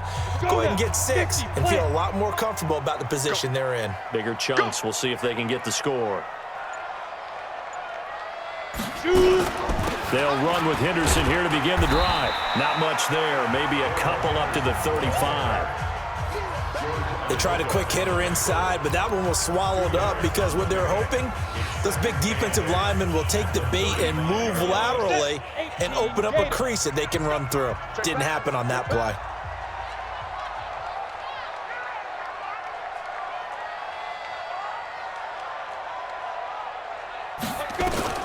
From the 35 on 2nd down, Bortles. And he will find his big tight end over the middle. And he slips up past the 45 before being tackled. 1st down, Los Angeles there with a pickup of 14 yards. Ready. 48's the mic. Check. 48's the mic. Hey, hey, hey, hey, hey.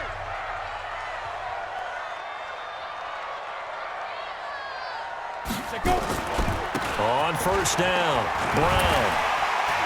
And he's got this one across midfield into Cowboy territory. It's a 6-yard gain on the ground, and that'll make it 2nd and 4. Offensive linemen love creating space for their guys carrying the ball, but when that guy also breaks tackles and creates extra yardage, they almost feel like he's one of them, and they really embrace him. Now a deep ball there on 2nd down, but it'll wind up incomplete. The positioning here is key. As a defensive back, you're taught 99% of the time, make a play on the football, But in this case, making a play on the man was all the difference. That's what forced the incompletion. This offense in desperate need of a conversion as they come up on third down.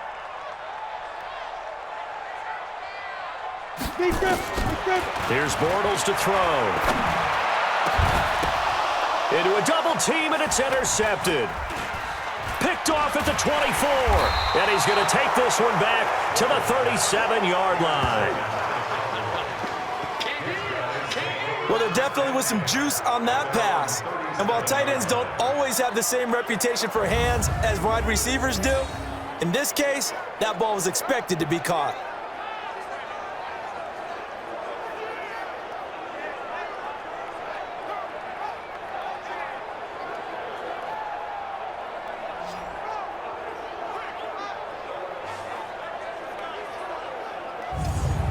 And now Dallas gets set to take the field. They've got the lead. Last time had to punt it, though. What's the key to this drive? I think it's leverage. Leverage. Big guys up front. You know the motivational speech on the sideline is, guys, give us an opportunity. Protect the passer, create space for our runners, and let's go ahead and get these guys. Low man wins. Let's go do it on this drive. We'll watch that leverage on this drive. Line of scrimmage, the 37 on 1st and 10.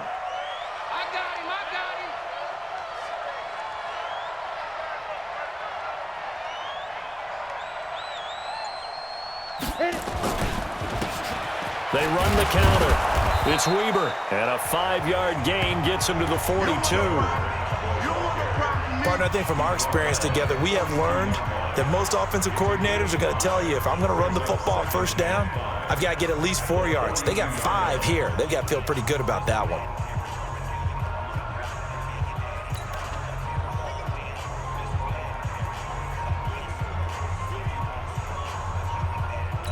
The first down run got 5. Here's 2nd and 5.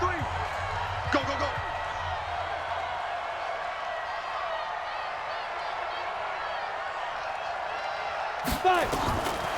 Now rush. And that's going to be incomplete. A lot of contact, no call, and it's 3rd down. Brandon, it looked like he had his hands on it for a moment, but let's face it, that was going to be a tough catch all the way because of the presence of the defense right there as he was trying to haul it in. Yeah, nice job to force the incompletion. 59 mark, check, 59. 65. From the gun on 3rd down. Rush.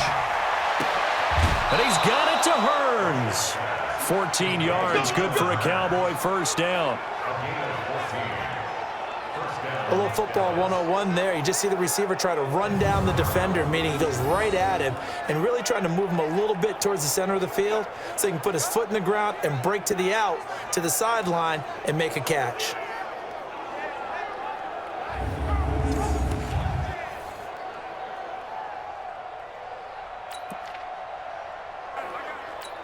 This quarterback now 6 for 6 since coming back out of the locker room. It's 1st and 10.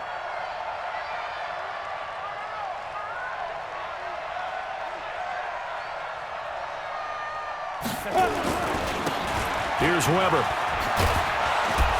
And past the 35, he'll be dropped a yard or 2 shy of the 30. It's a gain of 12, and the Cowboys pick up the first. Yeah, they really needed to get something going, didn't they? They had punted on the last 2 possessions. The running game starting to come to the front for them, providing a nice pickup there to keep this drive going.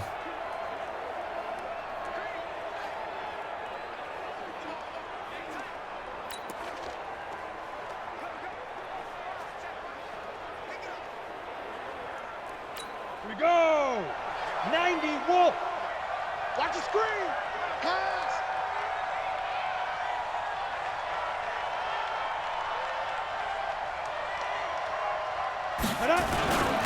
A run for Weber. And an alley to run. And inside the 20 before he's brought down.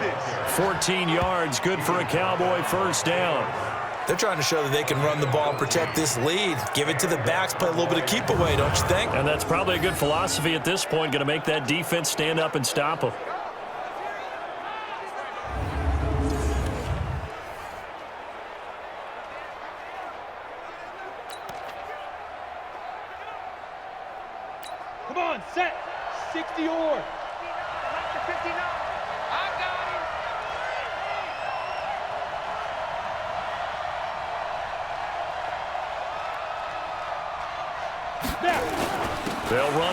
touchdown. It's Weber. So he got free of one tackle but couldn't do a whole lot else. Dante Fowler in on the stop. They're in a pretty good spot right now with a convincing lead. I think this is where they put on the boxing gloves, start to try and pound them into submission. And the offensive line, they've controlled this game. I don't see why that trend would change now.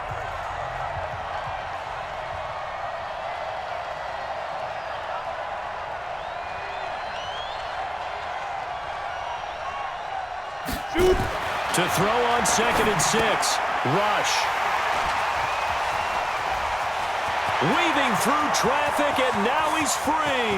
The 40, 20, 10, and he'll take this into the end zone. Now, hold on here. We do have a flag down, so let's see what this is about. So they obviously did that, and it is a touchdown. They still had the option, but let's face it. There's no option. There's no option when you score a touchdown. An easy call for them. Zerline now for the PAT.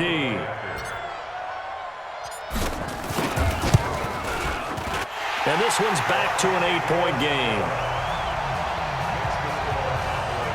A heck of a play there defensively, getting the interception, navigating his way into the end zone for the touchdown.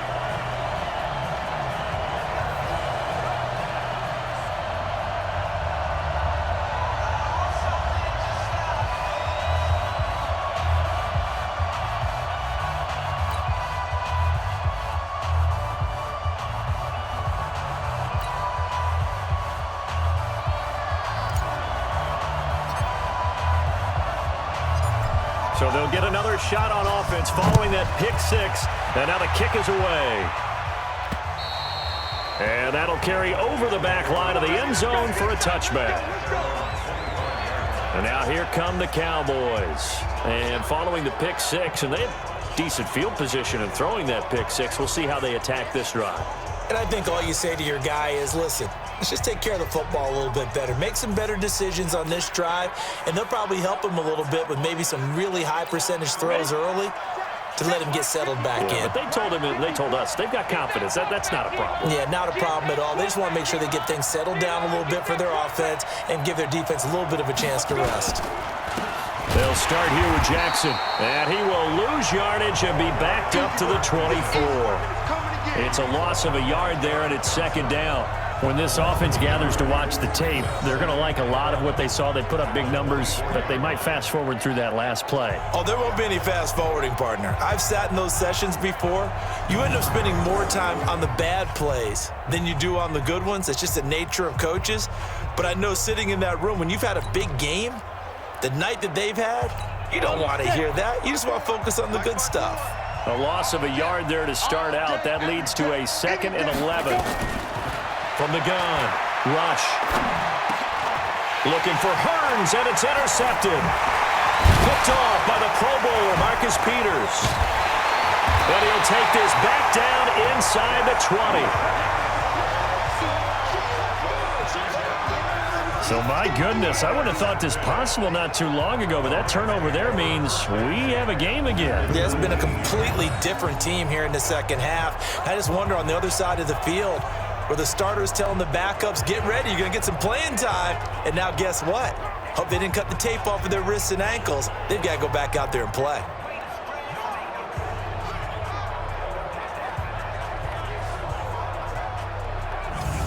And the Rams now coming out on the field. And we have seen a lot on the scoreboard here in this quarter. So sometimes you talk to me about tendency breakers on offense. These defenses struggling. Are there tendency breakers on defense? All defensive coordinators keep something in their hip pocket for these types of situations. What can we do to slow down the onslaught? But the biggest thing is make sure these guys encourage each other, pick themselves up, because right now, it's been a really tough ball game trying to stop these offenses. Oh, it really has, especially as of late. Officially no gain on the play, and it's second down.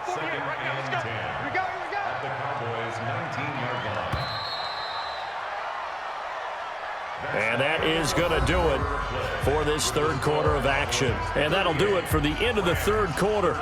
You're watching preseason football on EA Sports.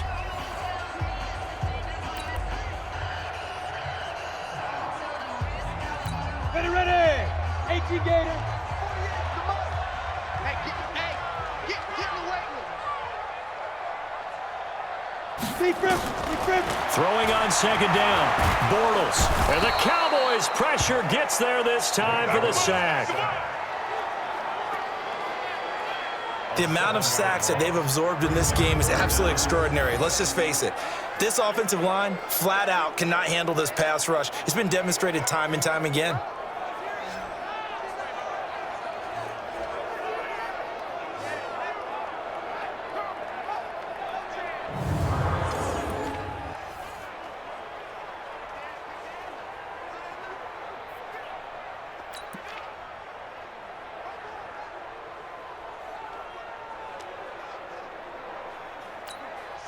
And on third down, the Cowboys bring in an extra defensive back.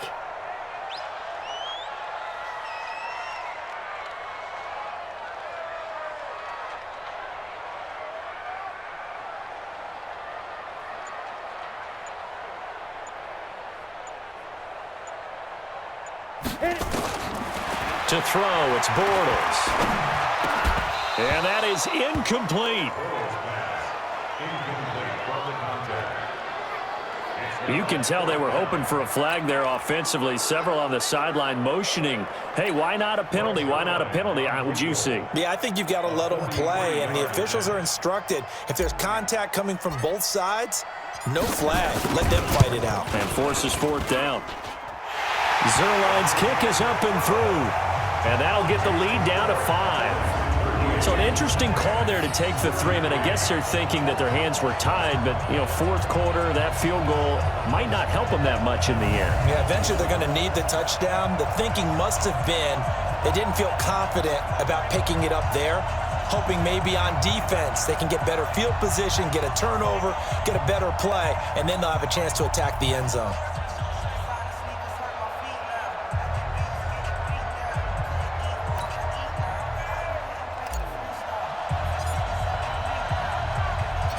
A 5-point game now as here comes the kickoff. This one taken from the 7. And he'll take it up past the 25 to the 26-yard line. Now we get a peek at the captain of this offense heading back out there. He's completed 4 passes so far in this game. The issue is 2 of them have been to the guys in the wrong colored jersey. So I'd say there's a little bit of clouded vision, right? Sometimes he sees clearly, sometimes he doesn't. I know on the sideline they'll be going over things and talk about what the coverages are and what they're seeing. So you used to look at the snapshots. Now you look at the Microsoft Surface Pro. He's got to analyze what he's seeing and be more accurate with the ball. Now Weber. And I think this defense knew what was coming as he is smothered behind the line. It's a loss of a yard there, and now second down. Run blitz there defensively we might see more of here in the fourth quarter. I think we'll see a lot of it, and the difference between that and a pass blitz, you're trying to get to the quarterback. You're trying to scheme someone open who will get to the QB and make sure he gets on the ground. In a run blitz, you're actually trying to cover up gaps, trying to cover up holes so they can't run the football. After the loss to start out, here's 2nd and 11.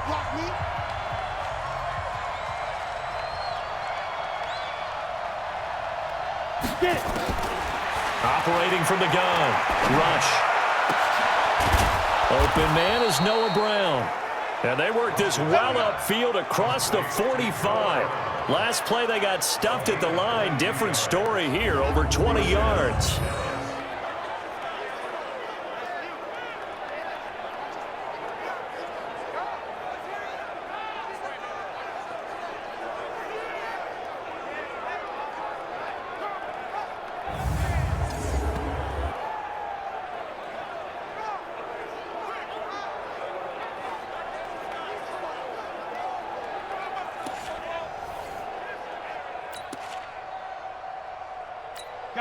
So signs of life in what's been a dormant offense in this second half. Here's 1st and 10. They run the counter. Weber. And very little running room there. He did get a couple up to the 49.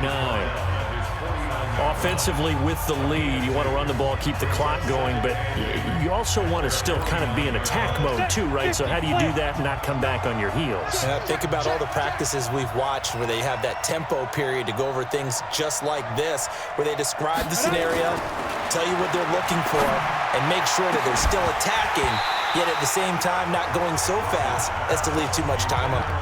A second down pass play there, but it's incomplete. It's a lot of contact going on there, and in the end, unable to keep two hands on the football and bring it into his body. Everything looked pretty good until the finish. The Cowboys on third down. They've converted 3 times in 8 chances. This is 3rd and 8. From the gun, rush. And that will be incomplete.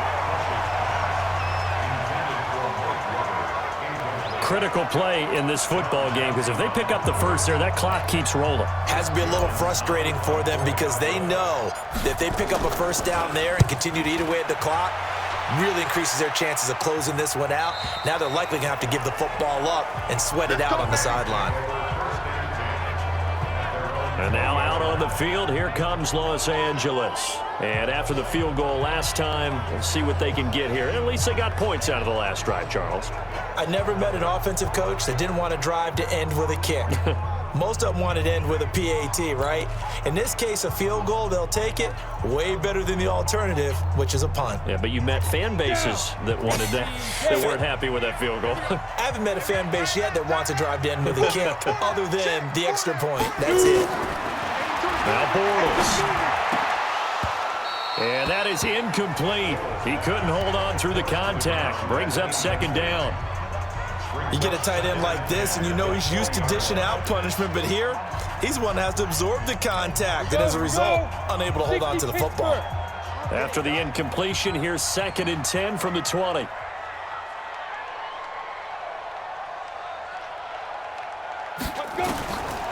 Bortles. That's taken in by Henderson. And he's got it past the 30 before he's hit and dropped. It's a gain of 11 and a first down, L.A. And this is why trying to cover the angle route is so difficult. Anyone playing the linebacker position, when they see a running back out of the backfield widen because he heads towards the flat first, oftentimes you widen too much and overcommit. He cuts up inside, and that's what we saw there. A nice pickup for a first down. Now a nice throw here right side. He hauls it in. And he'll be taken down, but not before they work it across midfield.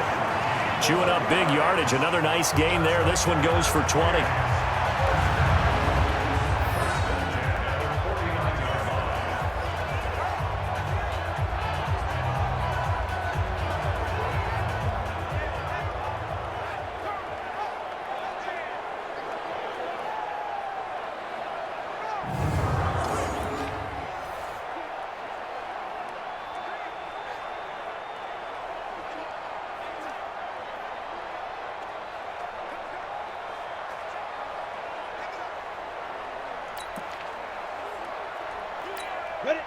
So from Cowboy territory now, here's 1st and 10 at the 49-yard line.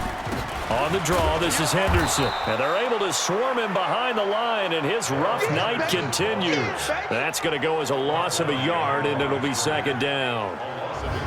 He continues to struggle to find a crease to break off a big one and might need to just put that aside and just try and ram his way forward and get what he can.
We go!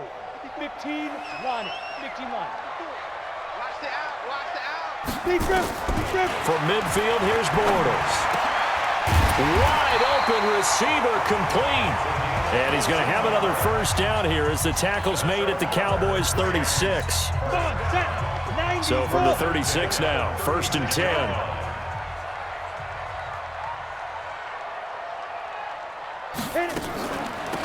From the gun, a give to Henderson. George Iloka, the one that comes up to make the tackle.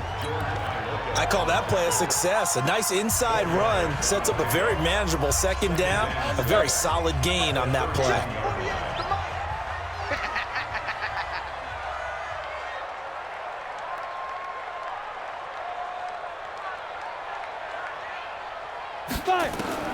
From the 31, Bortles.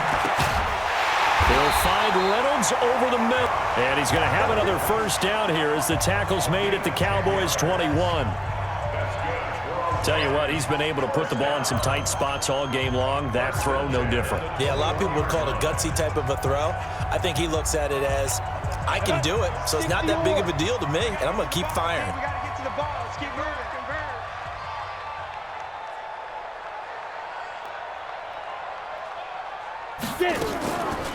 On first down, Henderson. And they'll get this down to the 10. 11 more on that one and another first down. They held him in check in the first half, but that's his longest carry of the game right there. So would this be the definition of fresh legs since he didn't get much done in the first half? Now he has a great opportunity. He's taking full advantage of it. Set. And Lobo.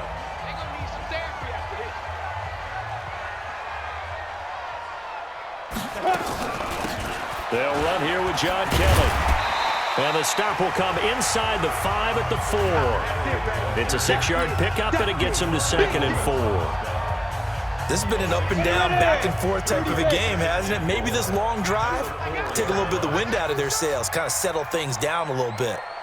On 2nd down and 4, Bortles.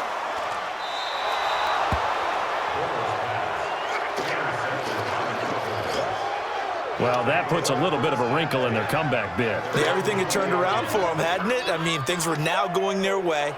But you did mention it's a wrinkle in their comeback bid. It's not the death knell for them by any stretch, but now they've got some extra work to do in order to climb all the way back.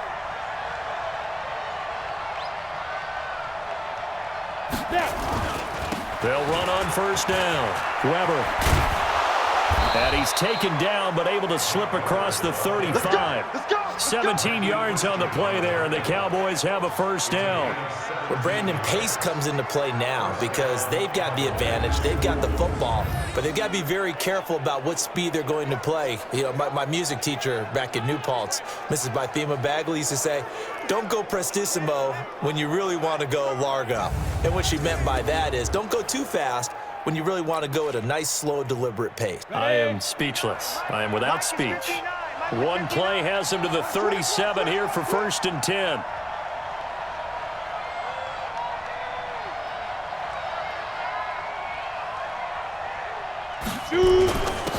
They'll run again here with Weber. And he'll muscle his way up to the 43 for a pickup of right around 5. And now it looks like we've got a Cowboy shaking up down there on the field. Definitely the last thing you want to see here in a preseason game. We'll be right back.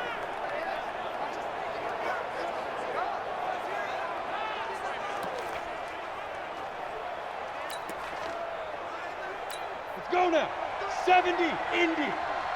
Big stop, G. Big stop. Let's go. Let's go. 2nd and 5 now. Rush. And look at this. They get the turnover they needed. It's intercepted. It's David Long, the rookie from Michigan, who picked it. A critical error there in a tight game in the 4th. All you talk about is taking care of the football, and especially with a lead here in the 4th quarter, turning it over. Now the door is open for the opposition. Just in general, when you're passing in the fourth quarter with a lead, no matter at what point, you got to be super careful. Got to be careful, and sometimes you can be so careful that you end up running yourself into an error. Here's the Los Angeles offense as they get set to take possession. And with 3 interceptions thrown already, we'll see, do they rely more on the ground game here? They may have to change things offensively to try and settle things down, not just for the guy throwing the ball, but for the rest of the offensive unit, because their confidence has to be shaken a little bit. And you just wonder, is the backup going to start to warm up a little bit over on the sideline? On first down, Henderson. He'll get about 4 as he's past the 35 to the 38-yard line. Tough running there. That's a hard-earned 4 yards. Yeah, those are the unsung kind of runs. They don't fill up the stat sheet, but they do set you up in good position on second down.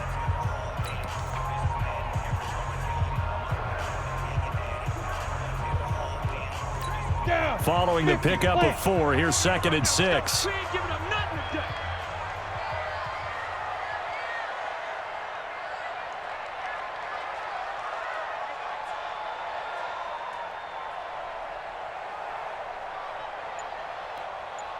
Ready? Now Bortles. Over the middle, complete. That's Reynolds. Have it past midfield, almost to the 40 before being taken down. A gain there of 21 yards. One thing I can say pretty safely, that route is not called if you don't have a guy who can throw the ball and put some mustard on it. Because if you're going to lollipop it in the middle of the field, bad things usually happen. It takes a strong-arm guy who can rifle it in there, and they were able to successfully complete that one.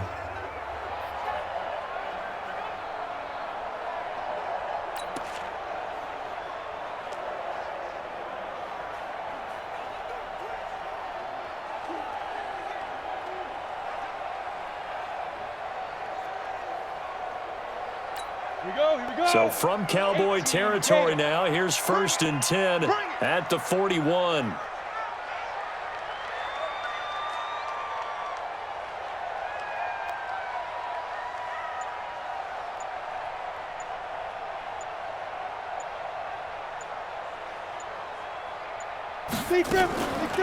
Out of the gun, they give to Henderson. And this one's going to go the wrong way. Losing yardage back at the 42. That's going to go as a loss of 1 on first down. Doubling this guy has to be a priority before moving up to the next level, because the big fella, he just ate that one alive, just stuffed it. In fact, before the game, he was talking to us, and he's like, hey, these pants make me look fat. And we said, nah, man, you're just a whole lot of guy. He is at well over 300 pounds. He's a big man.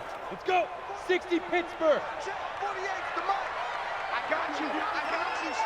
I got you. You're all mine. You're all mine, baby. Get this. You're all mine. On 2nd and 11 now. Bortles. And that'll be incomplete. Good protection that time, and they couldn't hook up on the long one. Now it's 3rd down. So he can't hang on, and as I watch that unfold, I remembered an expression that I've heard, maybe from you, I don't know, but you're going to get hit anyways, might as well hold on to the ball. Right, you know a coach said that, right? Yeah. Not an actual player. No chance at all. Way easier said than done. From the gun on 3rd down, Bortles. And this time he's got the hookup. It's complete. And he's going to have another first down here as the tackle's made at the Cowboys' 24-yard line. Fired that one in there, able to make connection on a nice in route. With those faster passes when they're going that fast, any hesitation as a quarterback that the deflection, if you miss, might be bigger and lead to an interception? Yeah, and the deflection works both ways. Maybe a defender gets a hand in the way and it pops in the air. And sometimes you throw it so hard your receiver can't handle it, and he pops it up in the air for the defenders to grab as well. But a moot point there as they were able to connect. Ready. Mike, 48. Hey, watch the slant. Right. He's tight right here. He's tight on the right. Hey, 4 down. Get it. Bortles now on first down. This is caught. And they will eventually get him down, but he's inside the 5 all the way to the 3. A nice gain of 21 yards.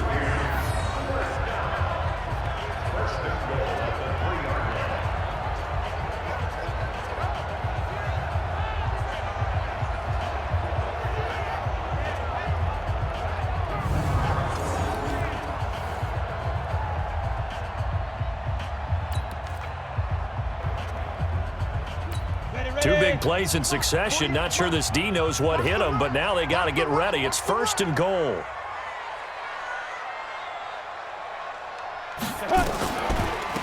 They'll look to run with Henderson. And he is met in his tracks behind the line of scrimmage. A loss of a full 3 yards, and now it's 2nd down.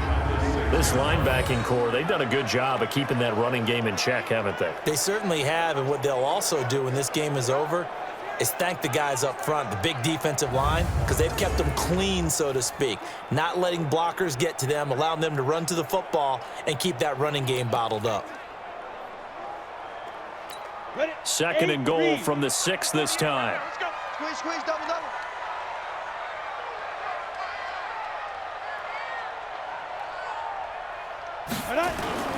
Now Bortles on the bootleg. And it's complete. He's got it in the end zone. Touchdown, Rams. Kaderl Hodge there to make the grab. And the Rams have taken the lead. And they use that height on the outside to get the score. We've seen the evolution of the wide receivers. They've gotten taller and taller, but they've retained their quickness and their speed. It's a lethal combination. Always good to have wide receivers with height. They're going to keep it on the ground. And he will not get there. He comes up short. And they're unable to push this lead to a field goal as it'll remain a 1-point game.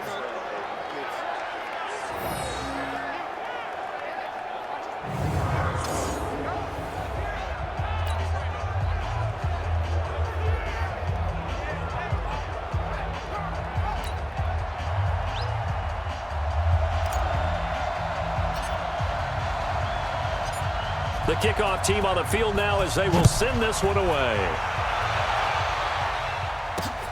This is taken at his 4. And he'll take it past the 25 and up to the 28-yard line. Here we go. Here he is, the man taking the snaps under center, heading out for the next possession. And the interception that ended their previous drive, that might be one we look back on and say that was the turning point of this game. Hey, partner, guess what? There's still time for a few more turning points in this ball game. They're only 1 score down. Yeah, true. We could have some twists and turns. Stay tuned.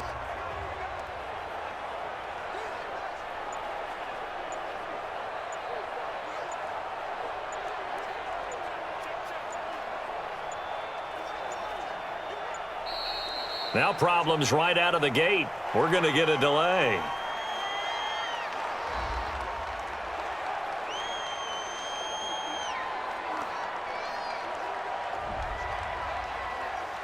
Get ready, get ready. That penalty is declined.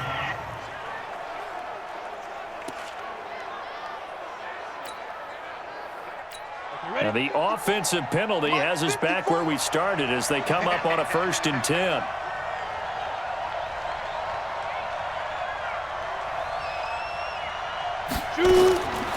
Operating from the gun. Rush. This will be caught by Brown. The 20. 10. Touchdown. Cowboys. Noah Brown. 72 yards. And the Cowboys have retaken the lead. And correct me if I'm wrong, that was just a simple fly route, wasn't it? No, there's nothing to correct at all. You've got it down. And I just remember as a player, when I'd be in practice sessions and I'd hear 9 from the receivers, that meant fly route, go, look out. That was the 9, and he just kept going all the way into the end zone for the touchdown. They're going to try and run. And he will get into the end zone for the 2 points, and that helps. That gives them a 7-point lead. And they're able to ground it in there on the 2-point try. And you and I were talking before the game that 2-point conversions from the 15-16 season, what has changed, what hasn't changed, partner? Yeah, I'll tell you what's changed is just your normal strategy, because now you're either kicking the football with the ball on the 15-yard line, or if you decide to go for 2, they put it on the 2-yard line. So what are you thinking as a coach? Do I risk it? Do I go for it here? Do I try and gain a strategic advantage and maybe go for 2 early? That's what people are wondering about. And now out on the field, here comes Los Angeles.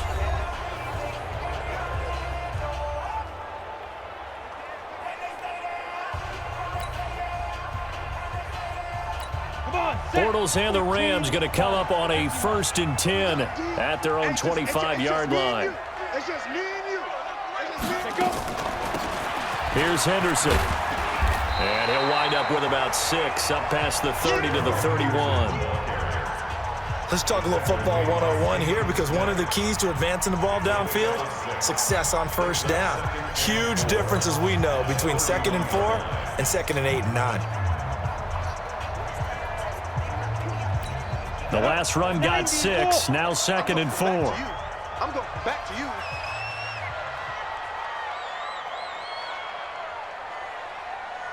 Ready?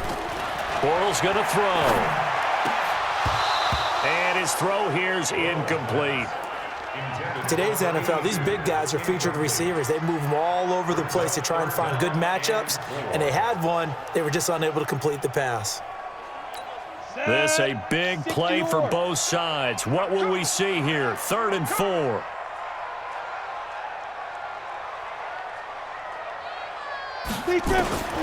Shotgun now for Bortles.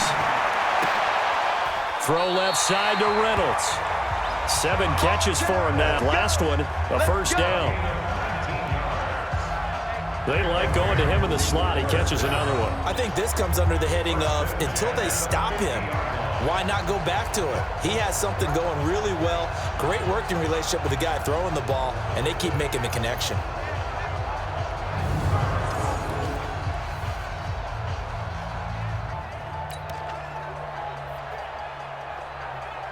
The drive continues as they search for a tying touchdown. Here's 1st and 10. From the midfield stripe, they'll look to throw. And this will be incomplete. Physical play on the football there, and it's 2nd down. That would have been a great catch, but it's real difficult to hold on to it because it was contested all the way. Would have been a great play if he'd been able to haul that one in.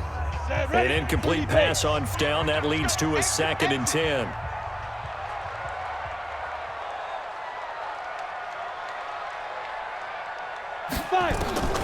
Again, they'll throw with Bortles. And he's got his favorite target yet again. It's complete. And he's going to have another 1st down here as the tackle's made at the Cowboys' 38-yard line. And he went in route there from the slot for the completion. Love how he runs his routes because it's all setting up your defender. Give him a little something one way, take it the other way. Head and shoulder fake. Sometimes you make one step to the outside, then break it inside. Really well-run route.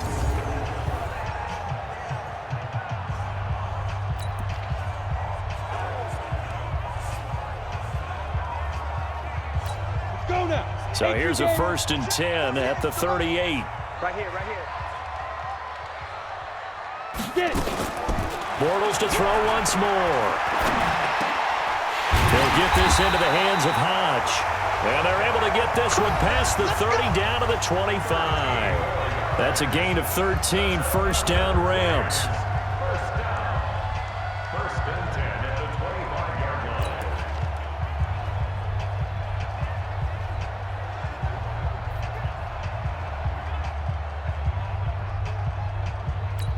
So it's Rams football here as we get you reset. And let's see what they've come up with offensively after having time to talk it over.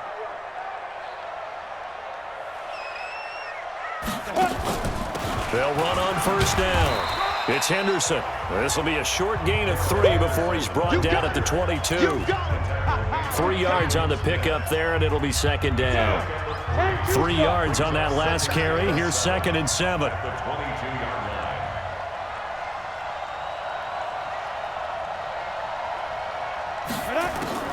Back to throw. That's going to be caught. And they are able to stop him, but he does take it all the way to the 2. A good pickup there of 20 yards. Well, I guess at the very least, they got the tackle from keeping him out of the end zone. Yeah, you're looking for that silver lining, aren't you? But guess what? Everything changes now after that big play. They've got a chance to strike.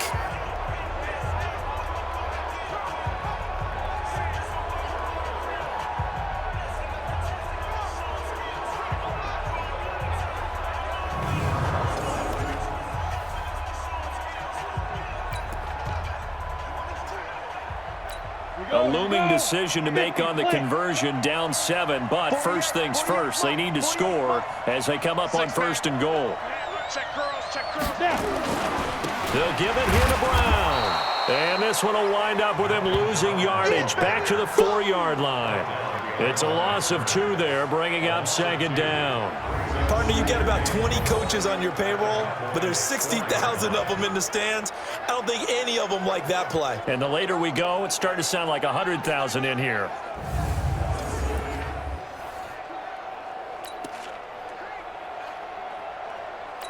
From back at the 4, here's 2nd and goal. Let's go. And let's pin them in and go full strip. They'll look to throw, and he can't get a throw off. He's taken down. What a huge play at this point in the game. My man, it's been a rough night for that offensive line, and it's only getting rougher. 5 sacks now that they've given up in this contest so far.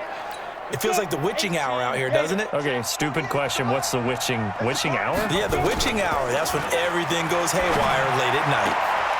And this ball is caught. It's a touchdown. And now in the final seconds, they're a PAT away from likely getting this thing to overtime.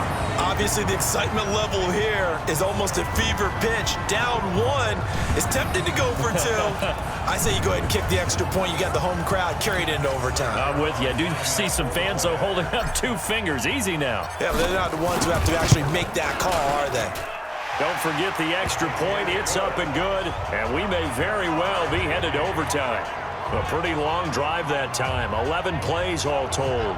And it winds up with a touchdown for Los Angeles.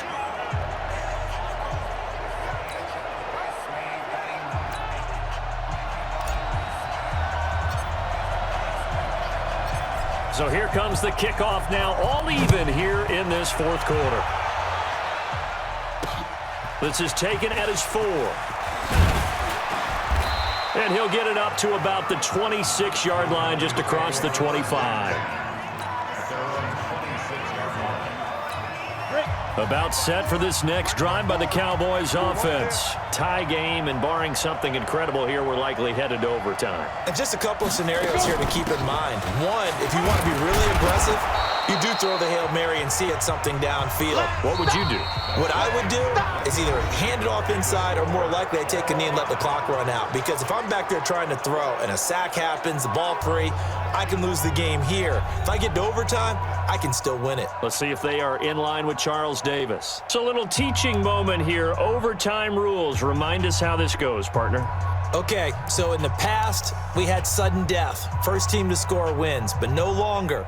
Now, if the team receives the ball, scores a touchdown, they win the game. If they kick a field goal, though, or don't score, the other team gets a possession. And after both teams get a possession, then we're into sudden death. First team to score wins the game.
So we're right back where we started, all even as the kick's away. This will be fielded at the 6. And he'll take this across the 25, a couple extra yards, up to the 27-yard line.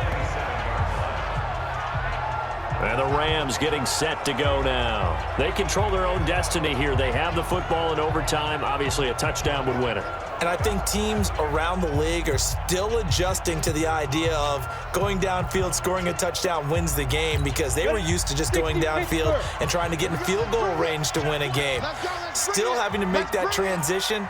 Let's face it now, the ones who are doing it best know they need to go down, attack, put the ball in the end zone, and not leave it up to a field goal and give the other team a chance. Yeah, as we said, they control their own destiny now. And he gets this one just shy of the 40. They'll mark him down at the 39. A gain there of 12 yards and a first down L.A.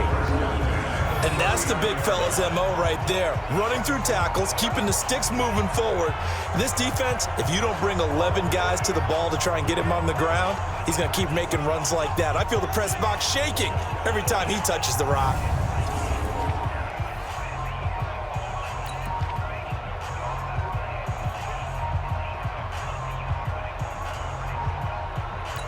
So from the 39 now, they'll come up on a 1st and 10.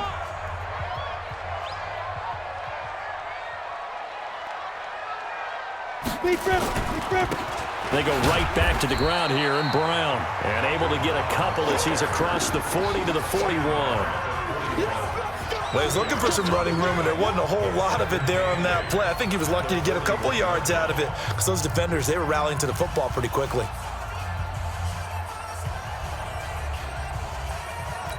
The last run good for 2. Here's 2nd and 8.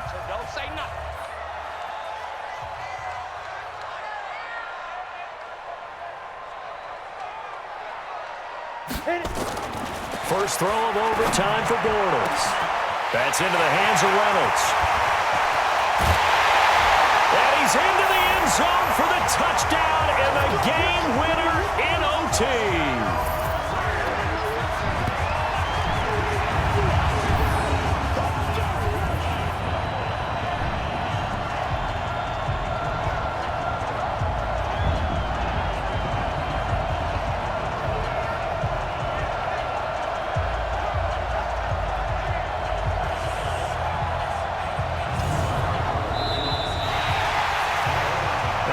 Great game that we got to see and making it extra special. Not only did I get 4 quarters with you in this one, I got some overtime, a little whipped cream on top. Look at you, trying to make this whole thing palatable. I just want you to pay for my meal later. You really just wanted 4 quarters, what you wanted. But how much fun was that? We had that type of a game where we got us to overtime.